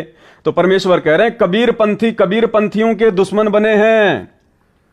आज हम सत्सेवकों को, जो कि ज्ञान आधार से भक्ति करना चाहते हैं, जगह जगह साथ संगतियां करके परमेश्वर के ज्ञान आधार से हम लोग 5 यज्ञ करते हैं, एक दूसरे भाई बहनों की गुरुदेव के सत्संग आधार से शंका समाधान करते हैं, परमेश्वर को इकट्ठा होकर भोग लगाते हैं। तो आज हम कबीर पंथियों को सबसे ज्यादा दुखी परेशान कौन करता है? आज सैकड़ों की संख्या में जितनी भी साध संगतियां हो चुकी हैं, और उनमें से ज्यादातर साध संगतियों में बीच में आकर या पुलिस वालों को लेकर सबसे ज्यादा भक्तों को परेशान कौन करता है? भक्तों को दुखी कौन करता है? भक्तों के साथ में मारपीट कौन करवाता है?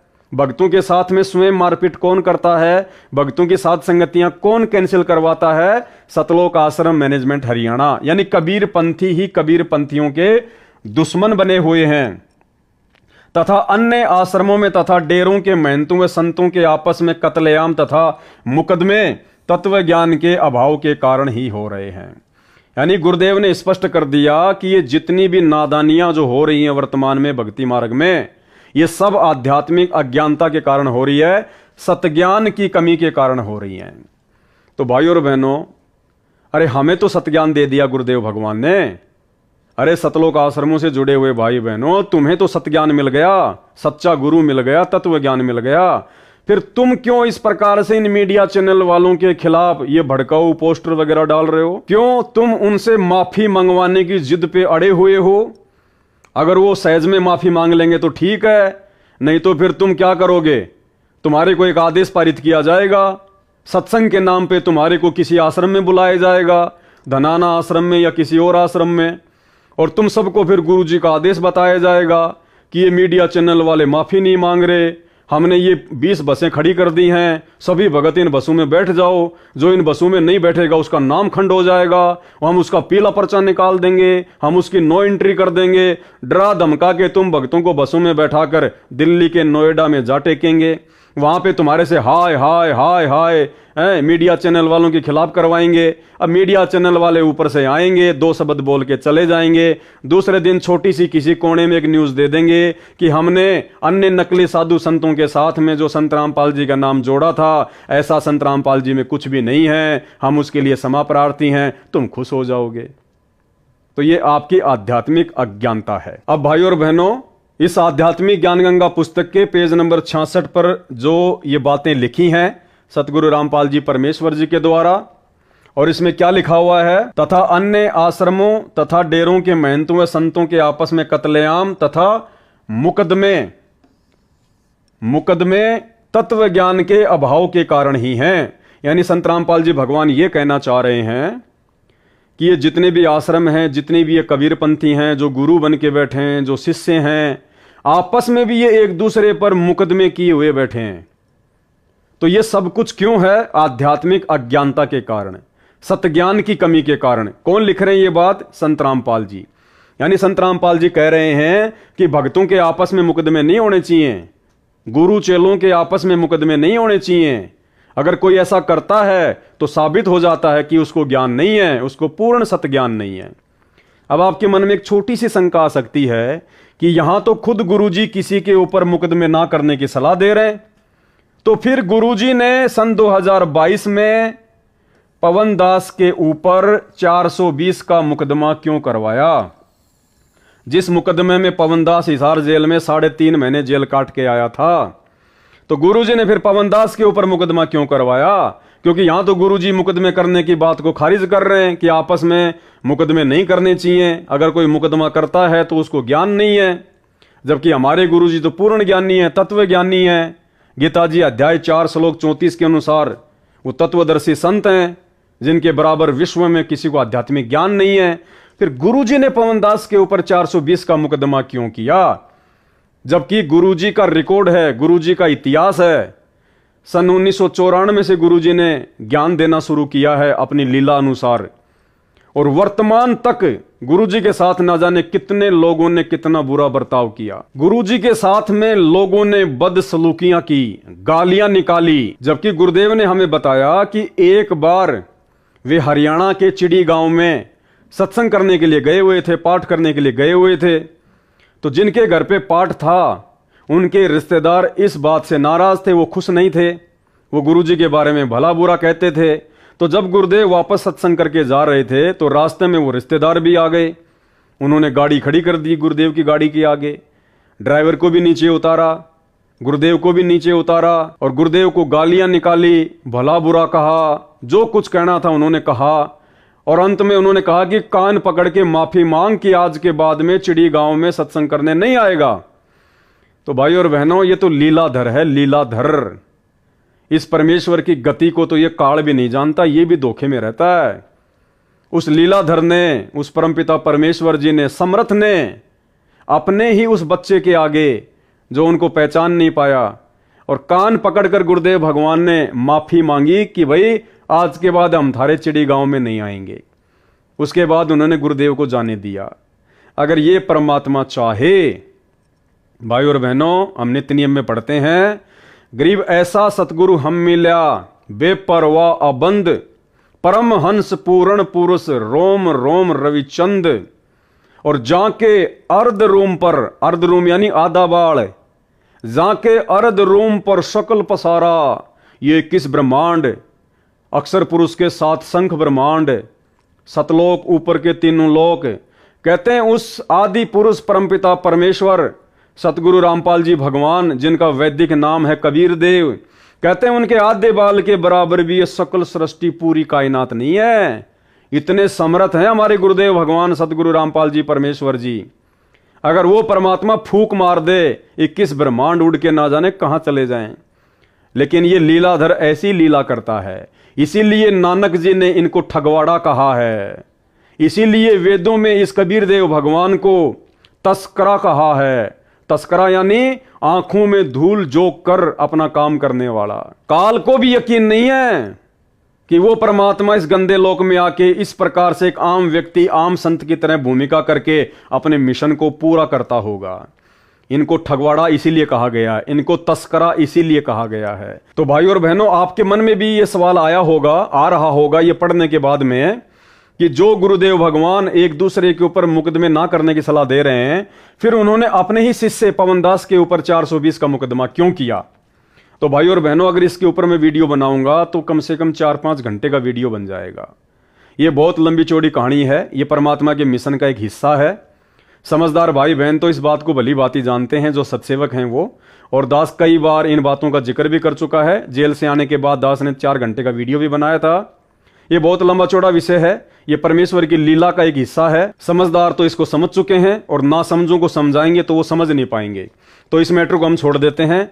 इससे हमने केवल यही निष्कर्ष निकालना है कि परमेश्वर जी जो इतनी सारी बातें इसमें लिख रहे हैं और कह रहे हैं कि धार्मिक लोगों में आपस में लड़ाई झगड़े का मुख्य कारण है सतज्ञान की कमी। सतज्ञान की कमी के चलते आपस में एक दूसरे पर मुकदमे, राग द्वेष, मान बढ़ाई, इन सब में फंसे हुए हैं। तो भाई और बहनों, कैसे वो परमपिता परमेश्वर सतगुरु रामपाल जी भगवान, जिनके विषय में उनके ज्ञान से, उनके आशीर्वाद से हम 2 कोटि के जीवों को भी इस बात का पता चल चुका है कि वे निर्विकार परमात्मा है, उनके ऊपर कोई दाग नहीं लग सकता, वो बेदाग परमेश्वर है।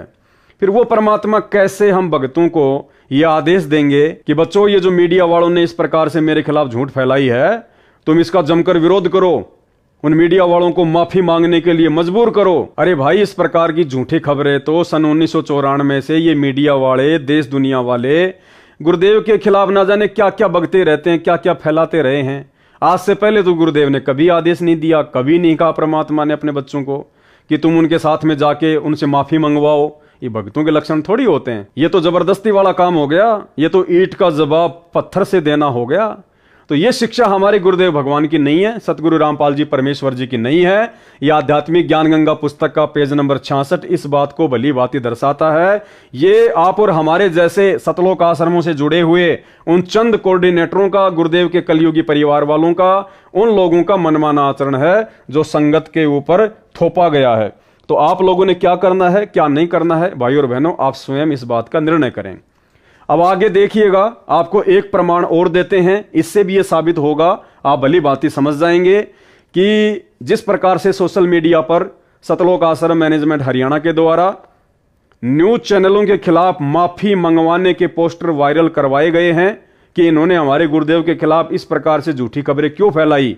हम भक्तों को इकट्ठा करेंगे, आंदोलन करेंगे और हम मीडिया वालों से माफी मंगवा के रहेंगे। अब भाई और बहनों, क्या भक्तों ने ऐसा करना चाहिए? क्या भक्ति मार्ग में ये उचित है? क्या इस प्रकार के कुक्रम भक्तों की अज्ञानता को नहीं दर्शाते हैं? तो आपको ये सारी बातें सतगुरु रामपाल जी भगवान ने अपनी पुस्तकों में भली भांति लिख कर समझा रखी हैं। ये पुस्तक आपके सामने है, पुस्तक है मुक्ति बोध। मुक्ति बोध पुस्तक है और मुक्ति बोध पुस्तक का पेज नंबर है 171 पेज नंबर है मुक्ति बोध पुस्तक का, सतगुरु रामपाल जी के कर कमलों से लिखी गई है। इसमें गुरुदेव ने भगत के क्या लक्षण बताए, भगत को कैसे रहना चाहिए। यदि एक भगत के साथ में कोई जबरदस्ती करता है, कोई ना इंसाफी करता है, भगत का कोई मजाक उड़ाता है, भगत के खिलाफ कोई उल्टा सीधा बोलता है, तो भगत ने किस प्रकार से रिएक्शन करना चाहिए, भगत ने कैसा अपने आप को उसके सामने दर्शाना चाहिए। जबकि मीडिया वालों ने हम भक्तों के खिलाफ नहीं बोला, भगवान के खिलाफ बोला है। तो भगवान तो पाक होता है, पवित्र होता है, निष्पाप होता है, बेदाग होता है। तो उनके खिलाफ यदि कोई कुछ बोल रहा है, कोई कुछ लिख रहा है, तो हम तत्व ज्ञान प्राप्त भक्तों को दुख नहीं होना चाहिए। तो क्या बताया हमें परमेश्वर ने? ये भगत इब्राहिम सुल्तान की कथा के माध्यम से परमेश्वर हमें समझा रहे हैं। भगत तरवर अर्थात वृक्ष जैसे स्वभाव का होता है, यानी भगत का जो स्वभाव होता है वो पेड़ के जैसा होता है। कैसे? एक बार एक समुद्री जहाज में एक सेठ व्यापार के लिए जा रहा था, उसके साथ रास्ते में खाना बनाने वाले तथा मजाक मस्करा करके दिल बहलाने वालों की पार्टी भी थी। लंबा सफर था, महीना भर लगना था। मजाकिया व्यक्तियों को एक ऐसे व्यक्ति की आवश्यकता थी जिसके ऊपर सब मजाक की नकल झाड़ सके। यानी उस सेठ के साथ में उस जहाज में जो नाटक मंडली बैठी हुई थी सेठ का मनोरंजन करने के लिए, दिल बहलाने के लिए, तो उस नाटक मंडली को एक ऐसा व्यक्ति चाहिए था जिसको आधार बना के उस सेठ को खुश किया जा सके, मजाक किया जा सके उस व्यक्ति के ऊपर। खोज करने पर इब्राहिम को पाया, क्योंकि ये जो इब्राहिम सुल्तान था, परमात्मा ने बताया कि ये राज्य को त्याग कर और एक आम साधारण व्यक्ति की तरह अपना जीवन यापन करता था। तो जब उन्होंने खोजा ऐसे व्यक्ति को, नाटक मंडली वालों ने, तो खोज करने पर इब्राहिम को पाया और पकड़ कर ले गए। सोचा कि इस भिखारी को रोटियां चाहिए। वो तो उस परमात्मा की आत्मा को भिखारी समझ रहे थे, जबकि उनको पता नहीं था कि भैया ये तो बलक बुखारे का राज्य त्याग कर परमात्मा के लिए भटक रहा है। इसके पास तो ऐसा ठाठ बाट था, देवताओं के राजा इंद्र के पास भी नहीं था। लेकिन वो तो उसको भिखारी समझ रहे थे। सोचा कि इस भिखारी को रोटियां चाहिए, मिल जाएंगी। समुद्र में दूर जाने के पश्चात सेठ के लिए मनोरंजन का प्रोग्राम शुरू हुआ। इब्राहिम के ऊपर मजाक कर रहे थे, कह रहे थे कि एक इस इब्राहिम जैसा मूर्ख था, वह वृक्ष की उसी डाली पर बैठा था जिसे काट रहा था, गिरकर मर गया। हा हा करके हंसते थे, यानी उस इब्राहिम सुल्तान के ऊपर मजाक झाड़ रहे थे, उसको आधार बनाकर कि एक इसके जैसा मूर्ख था, वो जिस टहनी को काट रहा था उसी टहनी पर बैठा हुआ था, फिर नीचे गिर गया और फिर हा हा करके सारे हंसने लगे। पहले यही मनोरंजन के साधन होते थे। पहले कोई टीवी रेडियो आदि तो थे नहीं, ये फिल्में वगैरह तो बनती नहीं थी, तो इसी प्रकार से अपना वो टाइम पास किया करते थे। और हाँ हाँ करके हंसते थे। इस प्रकार बहुत देर तक ऐसी अभद्र टिप्पणियां करते रहे, यानी उस परमात्मा के भगत को लेकर इस प्रकार से वो मजाक करते रहे। अब देखना भाई और बहनों, उस इब्राहिम सुल्तान ने जो पहले राजा था, 18 लाख घोड़े थे, हाथी थे, 16,000 रानियां थी, बलक बुखारे का बादशाह था, इंद्र भी शर्मा जाता था उसके ठाट बाट के आगे, शरीर में हट्टा कट्टा था। भाई और बहनों, उस भगत ने क्या रिएक्शन दिखाया जब उसके ऊपर लोग मजाक करने लगे, मजाक झाड़ने लगे, अभद्र टिप्पणियां करने लगे, जबकि राजा में तो कितना अहंकार होता है। और उस समय तो वो सत्ज्ञान भी नहीं दिया था परमात्मा ने, जो सत्ज्ञान आज आप और हमें दे दिया।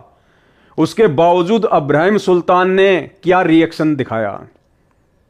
अपने गुरुदेव की शिक्षा पर चला, या वर्तमान में सतलोक आश्रम मैनेजमेंट हरियाणा और लाखों की संगत की तरह न्यूज चैनल वालों के खिलाफ ये मुहिम चलाई कि माफी मांगो, माफी मांगो, माफी मांगो। देखिएगा, हाँ हाँ करके हंसते थे। इस प्रकार बहुत देर तक ऐसी अभद्र टिप्पणियां करते रहे।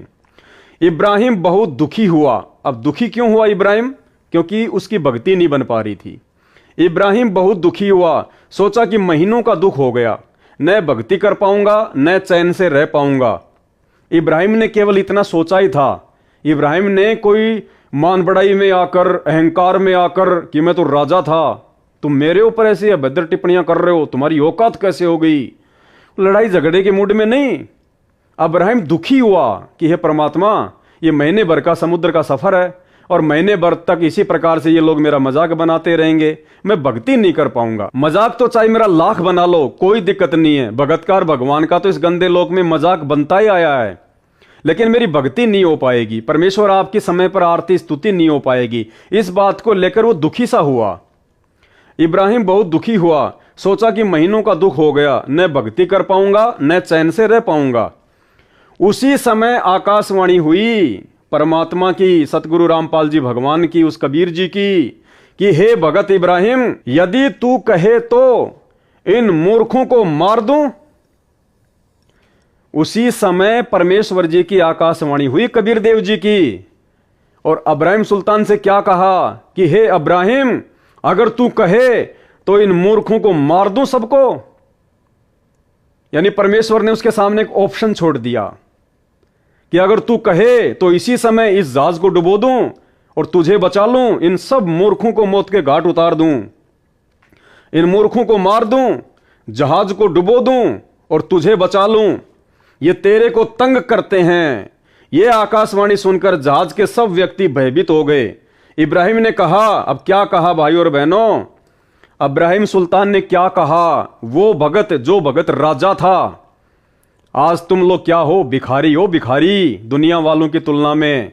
फिर भी तुम्हारे अंदर इतना अहंकार, इतना घमंड, इतनी अज्ञानता। इब्राहिम सुल्तान तो राजा था, और इतना बड़ा राजा, और ऊपर से राजा में कितना घमंड, कितना अहंकार होता है। लेकिन उस प्यारी आत्मा ने अपने घमंड और अहंकार को साइड में पटक दिया कि आधीनी के पास है पूर्ण ब्रह्म दयाल, मान बढ़ाई मारियो बेअदबी सिरकाल। क्या कहा उस भगत ने? इब्राहिम ने कहा, हे अल्लाह, यह कलंक मेरे माथे पर न लगा कि परमात्मा, मैं ऐसा कर्म नहीं कर सकता, मैं ये दोष अपने सिर पर नहीं ले सकता, ये बेखबर हैं। क्या कहा इब्राहिम सुल्तान ने कि परमात्मा ये तो बेखबर हैं, ये क्या जाने आपकी महिमा को, ये क्या जाने आपकी समर्थता को, ये क्या जाने आपके ज्ञान को। जबकि सतलोक आश्रम मैनेजमेंट हरियाणा और लाखों की संगत ने तो कहा कि माफी मांगो। मीडिया वालों से कह रहे हैं, न्यूज चैनल वालों से, सोशल मीडिया पर पोस्टर वायरल करके कि तुमने हमारे गुरुजी के खिलाफ ऐसा क्यों बोल दिया, नकली साधु संतों के साथ में क्यों जोड़ दिया, माफी मांगो, माफी मांगो। और इब्राहिम सुल्तान क्या कह रहा है? ये बेखबर हैं, इतने व्यक्तियों के मारने के स्थान पर मुझे ही मार दे या इनको सद्बुद्धि दे दे। उनको सद्बुद्धि देने की बात कही इब्राहिम सुल्तान ने, और तुम लोग मीडिया वालों से माफी मंगवा रहे हो। ये आपकी भक्ति करके अपने जीवन का कल्याण कराएं। जहाज मालिक सहित सब यात्रियों ने इब्राहिम से क्षमा याचना की, यानी उस इब्राहिम सुल्तान का ऐसा व्यवहार देखकर सभी लोगों ने और जहाज के मालिक ने इब्राहिम सुल्तान से माफी मांगी। और वर्तमान में तुम सतलोक आश्रम मैनेजमेंट हरियाणा से जुड़े हुए भाई बहन जिस प्रकार से एक मुहिम चला रहे हो टीवी न्यूज चैनल वालों से माफी मंगवाने की, तुम्हारी इस गंदी हरकत से, तुम्हारे इस अहंकार को देखकर, तुम्हारी इस मान बढ़ाई को देखकर क्या मीडिया वाले कभी परमात्मा के ज्ञान को सुनना पसंद करेंगे? क्या मीडिया वाले कभी तुम्हारे से बैठकर ज्ञान चर्चा करेंगे? अरे तुम भगत हो, अपनी साधुता दिखाते, सतलोक आश्रम से 5 व्यक्ति जाते, मीडिया चैनल वालों के जो सीनियर हैं उनसे बैठ के बात करते, उनको ज्ञान गंगा पुस्तक दे के आते, उनको गुरुदेव भगवान के विषय में उनको समझा के आते, और जो गलती उनसे हुई है प्यार और प्रेम के साथ में उनको बताते। निश्चित तौर पर उन पर असर होता, निश्चित तौर पर, और निकट भविष्य में कभी भी वो व्यक्ति ऐसी न्यूज नहीं चलाते। लेकिन तुमने क्या किया? कहते हो कि हम तत्वज्ञानी संत के भगत हैं, हमें ज्ञान है, हम सतलोक जाएंगे हैं, और काम कर रहे हो तुम ये सड़े गले, ये बदबूदार काम कर रहे हो तुम, मान बराई और अहंकार में तुम सड़ रहे हो। इसलिए तो गुरुजी अपने इन हिसार जेल से आने वाली ऑडियो में कह रहे हैं कि बच्चों तुम अहंकार में सड़ रहे हो, काल तुम्हारे सिर पे बैठा है, दुर्गति करेगा तुम्हारी दुर्गति। ये ऑडियो सुन लो पहले परमात्मा की। परमार्थ क्या है? स्वार्थ नहीं। वृद्ध अवस्था आएगी, अब भी 3-3 घंटे 4-4 घंटे खड़ा होकर परमात्मा की नौकरी कर रहा हूं, उसके बच्चों के। आँख खोल लो, 10 समझ थोड़ी सी भी बच्ची हो तो काल ने फूक दिया कति दिमाग तुम्हारे।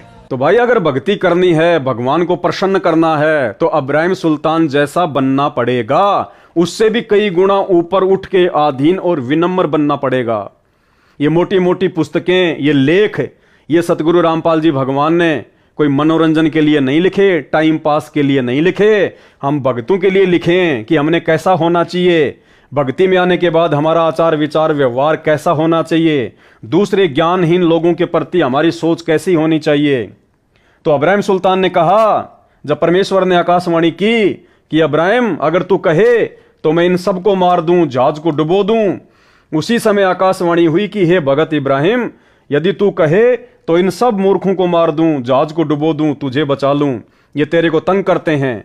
यह आकाशवाणी सुनकर जहाज के सब व्यक्ति भयभीत हो गए। इब्राहिम ने कहा, हे अल्लाह, ये कलंक मेरे माथे पर न लगा, ये बेखबर हैं, इतने व्यक्तियों के मारने के स्थान पर मुझे ही मार दे या इनको सद्बुद्धि दे दो, ये आपकी भक्ति करके अपने जीवन का कल्याण कराएं। जहाज मालिक सहित सब यात्रियों ने इब्राहिम से क्षमा याचना की। क्यों? भगत के विचारों को देखकर। जब भगत ने कहा कि इनके स्थान पर मुझे मार दे, जबकि वो लोग भगत को दुखी कर रहे थे, फिर भी भगत ने उनको दुखी नहीं करना चाहा, तो वो परमेश्वर की वाणी पे चलता था कि जो तोकू काटा बोवे वाको बोतू फूल। और जब वो इब्राहिम सुल्तान परमात्मा की वाणी पे टिका रहा तो परमेश्वर ने आकाशवाणी करनी पड़ी, और जो लोग उसके ऊपर मजाक झाड़ रहे थे उन लोगों ने भी अपनी गलती का एहसास करते हुए इब्राहिम से माफी मांगी और बाद में परमेश्वर जी से नाम उपदेश भी लिया। यह आपकी भक्ति करके अपने जीवन का कल्याण कराएं। जहाज मालिक सहित सब यात्रियों ने इब्राहिम से क्षमा याचना की तथा परमात्मा का ज्ञान सुना। अब तुम्हारा ज्ञान कौन सुनेगा भाई? तुम्हारा आचरण, तुम्हारा व्यवहार, तुम्हारा लक्षण भगत जैसा है ही नहीं। तुम तो उल्टा अहंकार में सड़ रहे हो, मीडिया वालों से माफी मंगवाने की जिद पे अड़े हुए हो, इस प्रकार के पोस्टर सरेआम तुम सोशल मीडिया पर वायरल कर रहे हो। देश दुनिया को क्या संदेशा दे रहे हो तुम? जहाज मालिक सहित सब यात्रियों ने इब्राहिम से क्षमा याचना की तथा परमात्मा का ज्ञान सुना, आदर के साथ अपने साथ रखा। उसके बाद इब्राहिम सुल्तान को आदर के साथ अपने साथ में रखा। भक्ति करने के लिए जहाज में भिन्न स्थान दे दिया। देखो, जो व्यक्ति परमात्मा की वाणियों पर चलता है, परमात्मा ये संकेत कर रहे हैं कि परमात्मा फिर उसके लिए सारी व्यवस्था भी करवा देता है। देखो, इब्राहिम सुल्तान को गालियां भी सुननी पड़ी। इब्राहिम सुल्तान के ऊपर वो लोग जो है गंदी गंदी अभद्र टिप्पणियां भी कर रहे थे, उसको भक्ति भी ढंग से नहीं करने दे रहे थे, लेकिन वो शांत रहा। वो परमेश्वर के वचन पर चला, अपने गुरु की आज्ञा में चला कि जो तोको काटा बोवे वाको बोतू फूल, तो ये फूल के फूल हैं, वाको हैं त्रिशूल। आप नित्यनियम में भी पढ़ते हो, अपने नित्यनियम के अंदर आपको बहुत कुछ विज्ञान है। विज्ञान माने तत्व ज्ञान है, विशेष ज्ञान है। और इस ज्ञान को आप केवल एक रूटीन में पढ़ लेते हो कि हमने ये एक पढ़ना है, प्रतिदिन नित्यनियम करना ही करना है। लेकिन एक व्यवस्था बनाकर नहीं इसको प्रतिदिन करना चाहिए। जितनी देर भी इसको सुनो, किसी भी पार्ट को, इसके नित्य नेम का जितना भी बुद्धि मन निश्चल होते रहा आपका, तो ये विचार करे कि इसमें क्या बोला है मालिक ने अपनी वाणी में, क्या आदेश है तेरे लिए। क्योंकि आप पौन घंटा नित्यनेम करते हो, इसमें ज़्यादा से ज़्यादा आपका मन 20% इस नित्यनेम के अंदर आप 20% ही सुन पाते हो। उस 20% को भी यदि आप विचार करो डेली कि इसमें क्या आदेश है मालिक का, और फिर अपने जीवन को सारा दिन, उस दिन को ऐसे ही सुचारू रखो।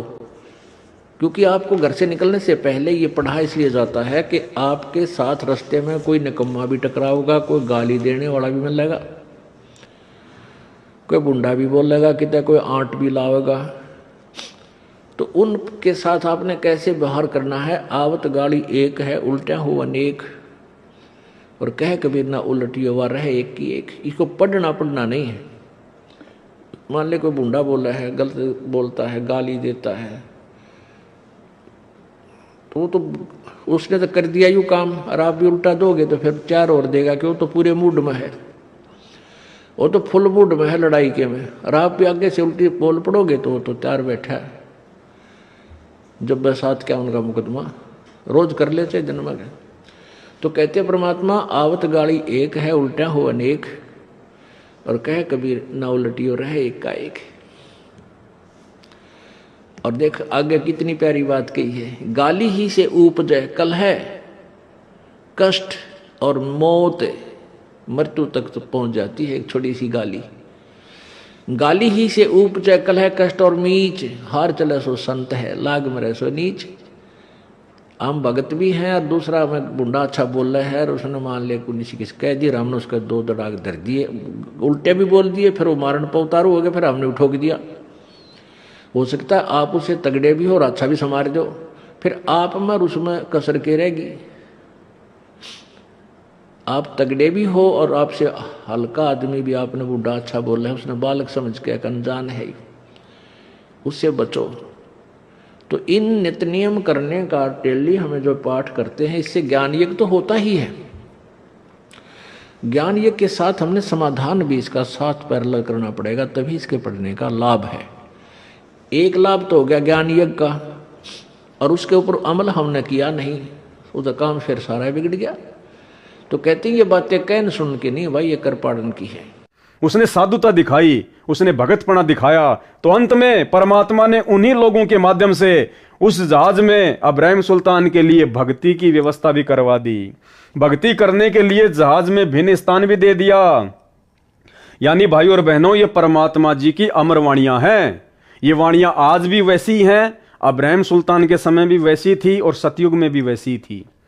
यदि हम परमात्मा की वाणियों पर चलेंगे तो परमेश्वर की वाणियों के अनुसार ही फिर हमारे को लाभ मिलेगा कि जो तोकू काटा बोवे वाको बोतू फूल, तो ये फूल के फूल हैं, वाको हैं त्रिशूल। अंत में भगत के साथ में अच्छा ही होगा। इब्राहिम ने उन सबको सत्य ज्ञान समझाकर आश्रम में लाकर गुरुजी से दीक्षा दिला दी। ये होते हैं भगत के लक्षण। और जब भगत अपने लक्षणों को दिखाता है, भक्ति वाले लक्षणों को, अपने गुरुजी के वचन पर चलता है, तो परमात्मा भी कोई कमी नहीं छोड़ता है। भाई और बहनों, हम सत्सेवकों ने ये शिक्षा लेनी है। इन सतलोक आश्रम से जुड़े हुए भाई बहनों की मूर्खता को आधार बनाकर हम भाई बहनों ने काल को मौका नहीं देना है। हमने वास्तव में गुरुदेव ने जिस प्रकार से हमें ज्ञान दिया, सत्संग दिए, और हमें जिस प्रकार से भगत बनाना चाहा, हमने उस प्रकार से भगत बनना पड़ेगा यदि वास्तव में अपना आत्म कल्याण चाहते हैं तो। अगर इसी जन्म में सतलोक जाना चाहते हैं तो। अन्यथा ये पुस्तकें, ये वाणियां परमेश्वर कोई खाली टाइम पास के लिए नहीं लिख रहे हैं। अब भाई और बहनों, इतना सारा सब कुछ विश्वास और गुरुदेव के वचन पर चलना, गुरुदेव की आज्ञा में चलना, ये सब कुछ तभी संभव है जब हम अपने गुरुजी को पहचान लेंगे, जब हम अपने गुरुदेव भगवान को परमात्मा के रूप में हृदय से स्वीकार कर लेंगे, जब हम उनके ज्ञान को अपने अंतःकरण में समा लेंगे। भाई और बहनों, उसी समय भगत के अंदर बदलाव आ सकता है। भगत वास्तव में एक सच्चा भगत बन सकता है।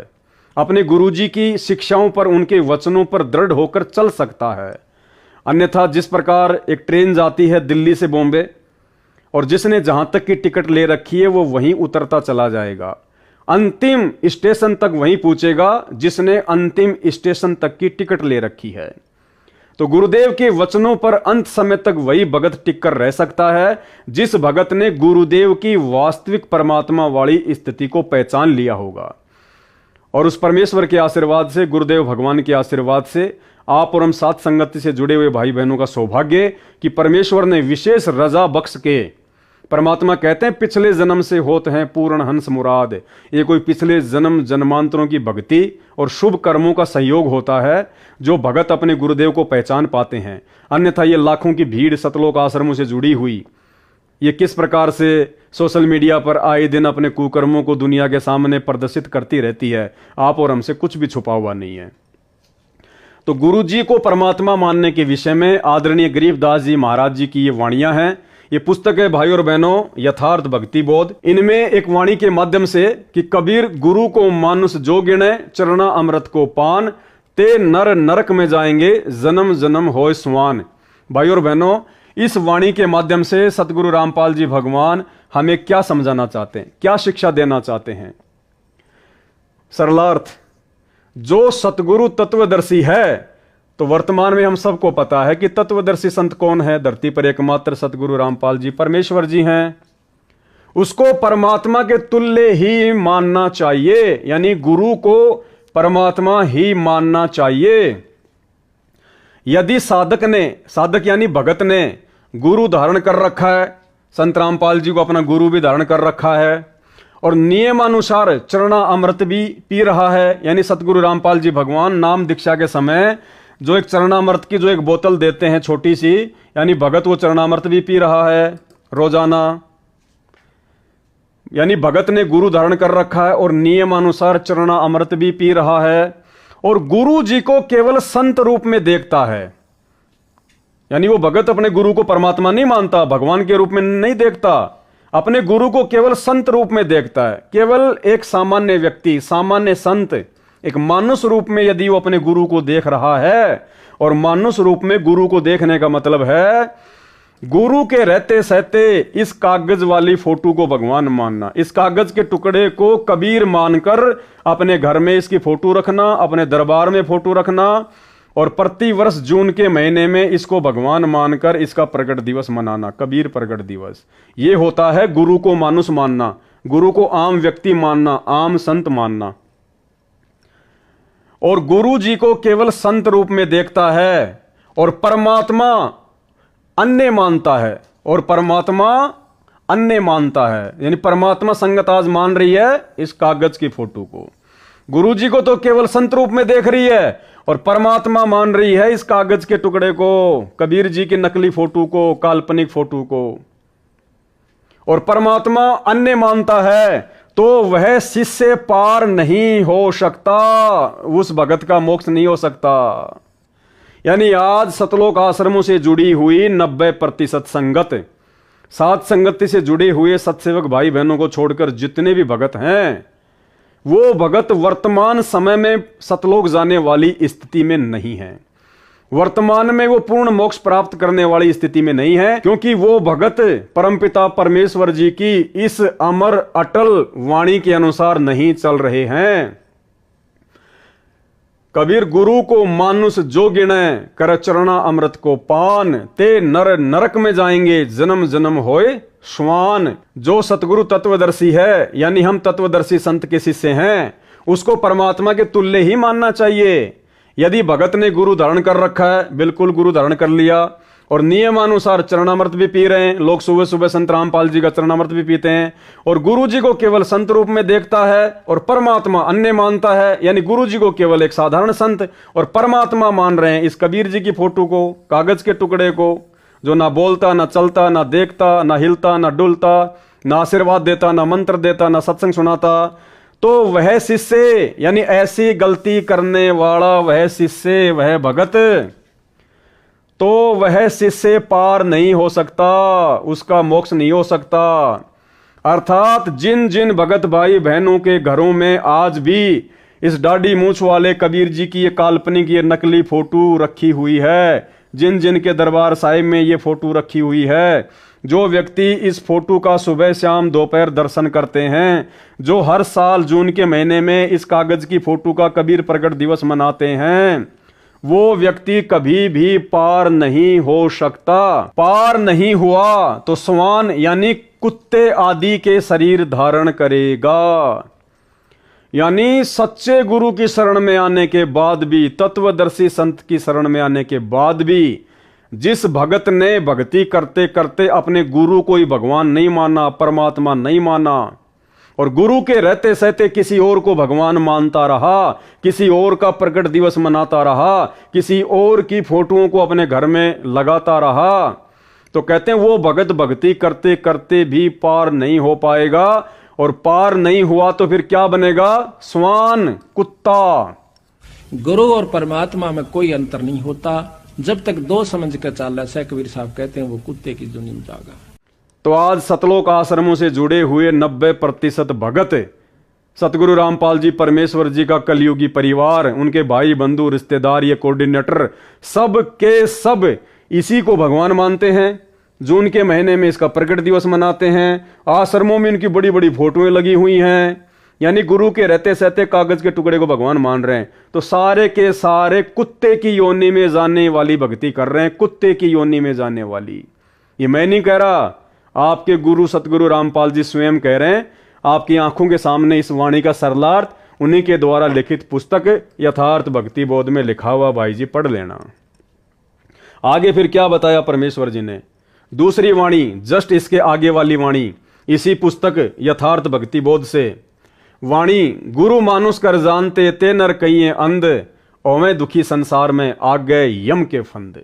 सरलार्थ, जो साधक गुरु जी को सामान्य मनुष्य मानते हैं, सामान्य मनुष्य मानने का मतलब है नाम ले रखा है गुरु जी से और भगवान मान रहे हैं इस कागज के टुकड़े को, इसको कहते हैं सामान्य मनुष्य मानना।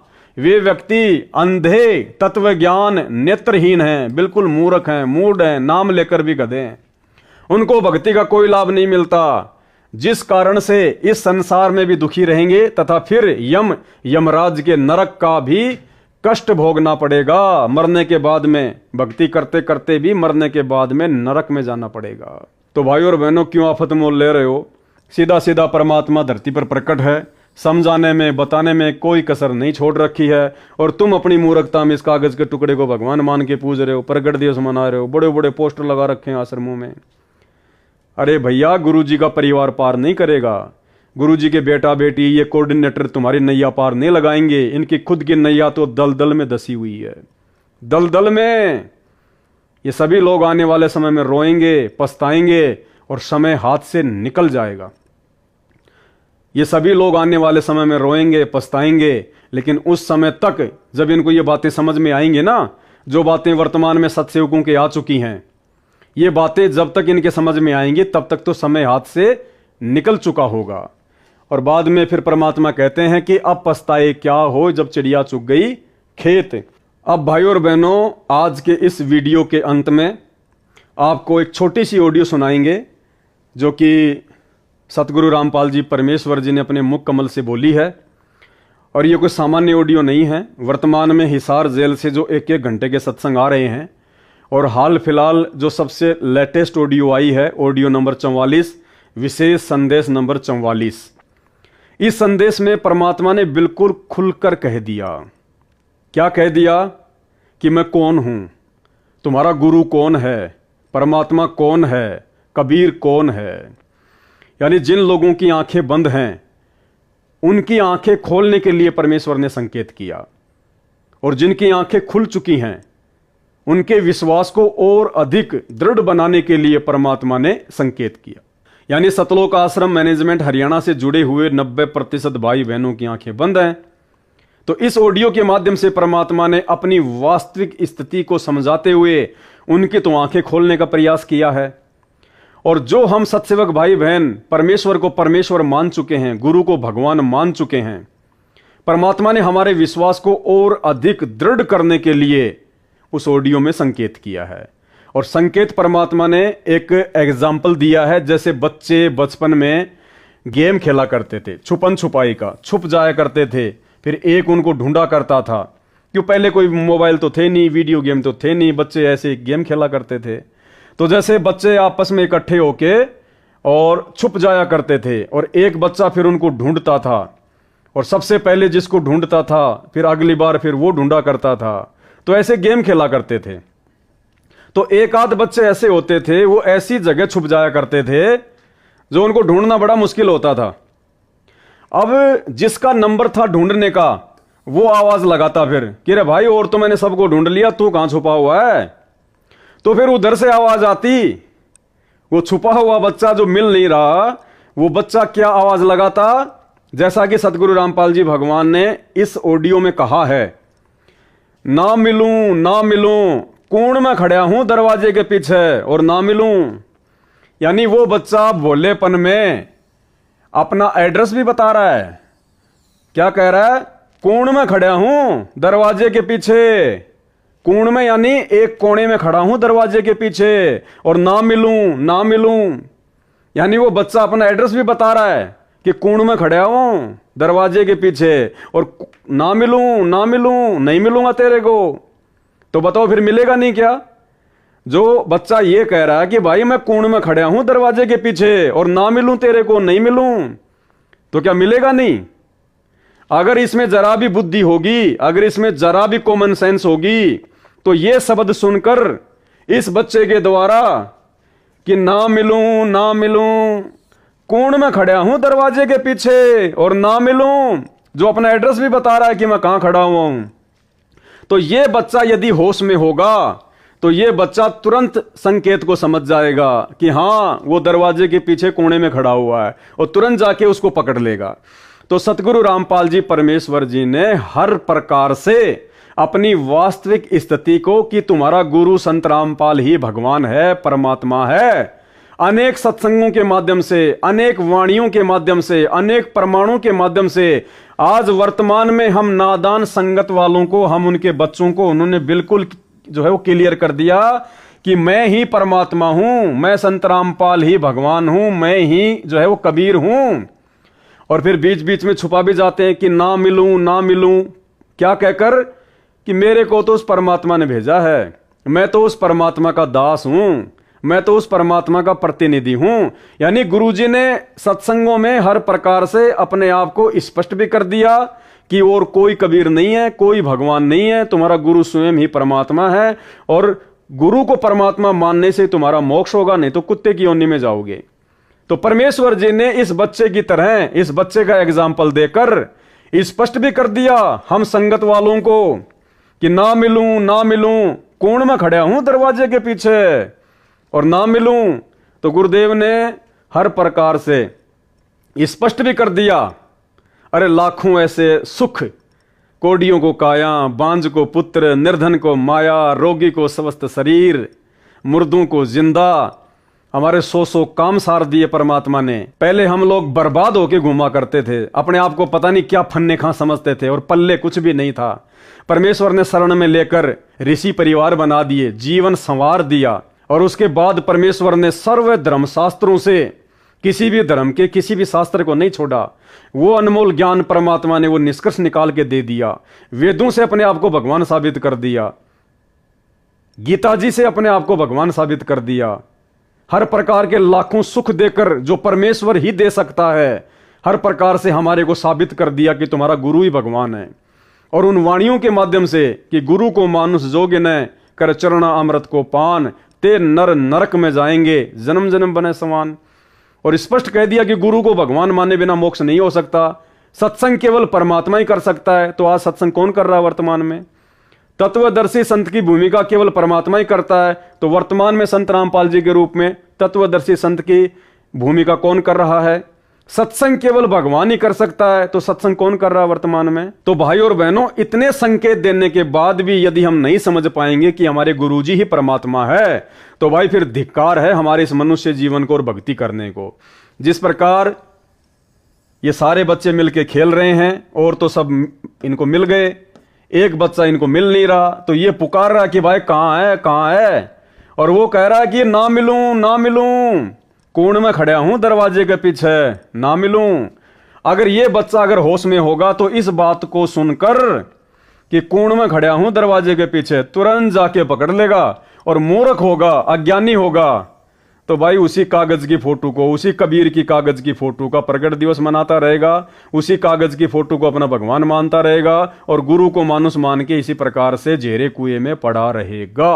तो अब आप जी खुद सतगुरु रामपाल जी भगवान के मुख कमल से विशेष संदेश नंबर 44 की वो ऑडियो सुनिए, जिसमें परमेश्वर ने इन बच्चों को आधार बनाकर एक छोटा सा एग्जाम्पल देकर अपनी स्वयं की स्थिति को बिल्कुल क्लियर कर दिया कि भाई पहचान लो, अब बाकी मैं तो अपने आप को छुपाता रहूंगा, पहचानना तुमने स्वयं पड़ेगा मेरे ज्ञान को आधार बनाकर। तो गुरुदेव ने स्पष्ट भी कर दिया और बीच बीच में अपने आप को छुपा भी देते हैं कि मैं तो भगवान का दास हूं, मैं तो परमात्मा का भेजा हुआ दास हूं। और हर प्रकार से परमात्मा ने स्पष्ट कर दिया कि मैं खुद ही कबीर हूं। तो सुनिए ऑडियो, और उसके बाद भी यदि हमारी आंखें नहीं खुलती हैं तो भाई और बहनों फिर इस नादान बच्चे में और हमारे में फिर कोई अंतर नहीं है। तो आज के वीडियो में केवल इतना ही। परमेश्वर हम सबको सद्बुद्धि दें। बंदी छोड़ सतगुरु रामपाल जी परमेश्वर जी की जय हो। बच्चों, धन्य आपके माता पिता जिनसे जन्म हुआ। आज उस परम पिता ने कहां से अमृत आकाशवाणी कर रखी अपने प्यारी आत्माओं के लिए। क्या यह सामान्य बात है?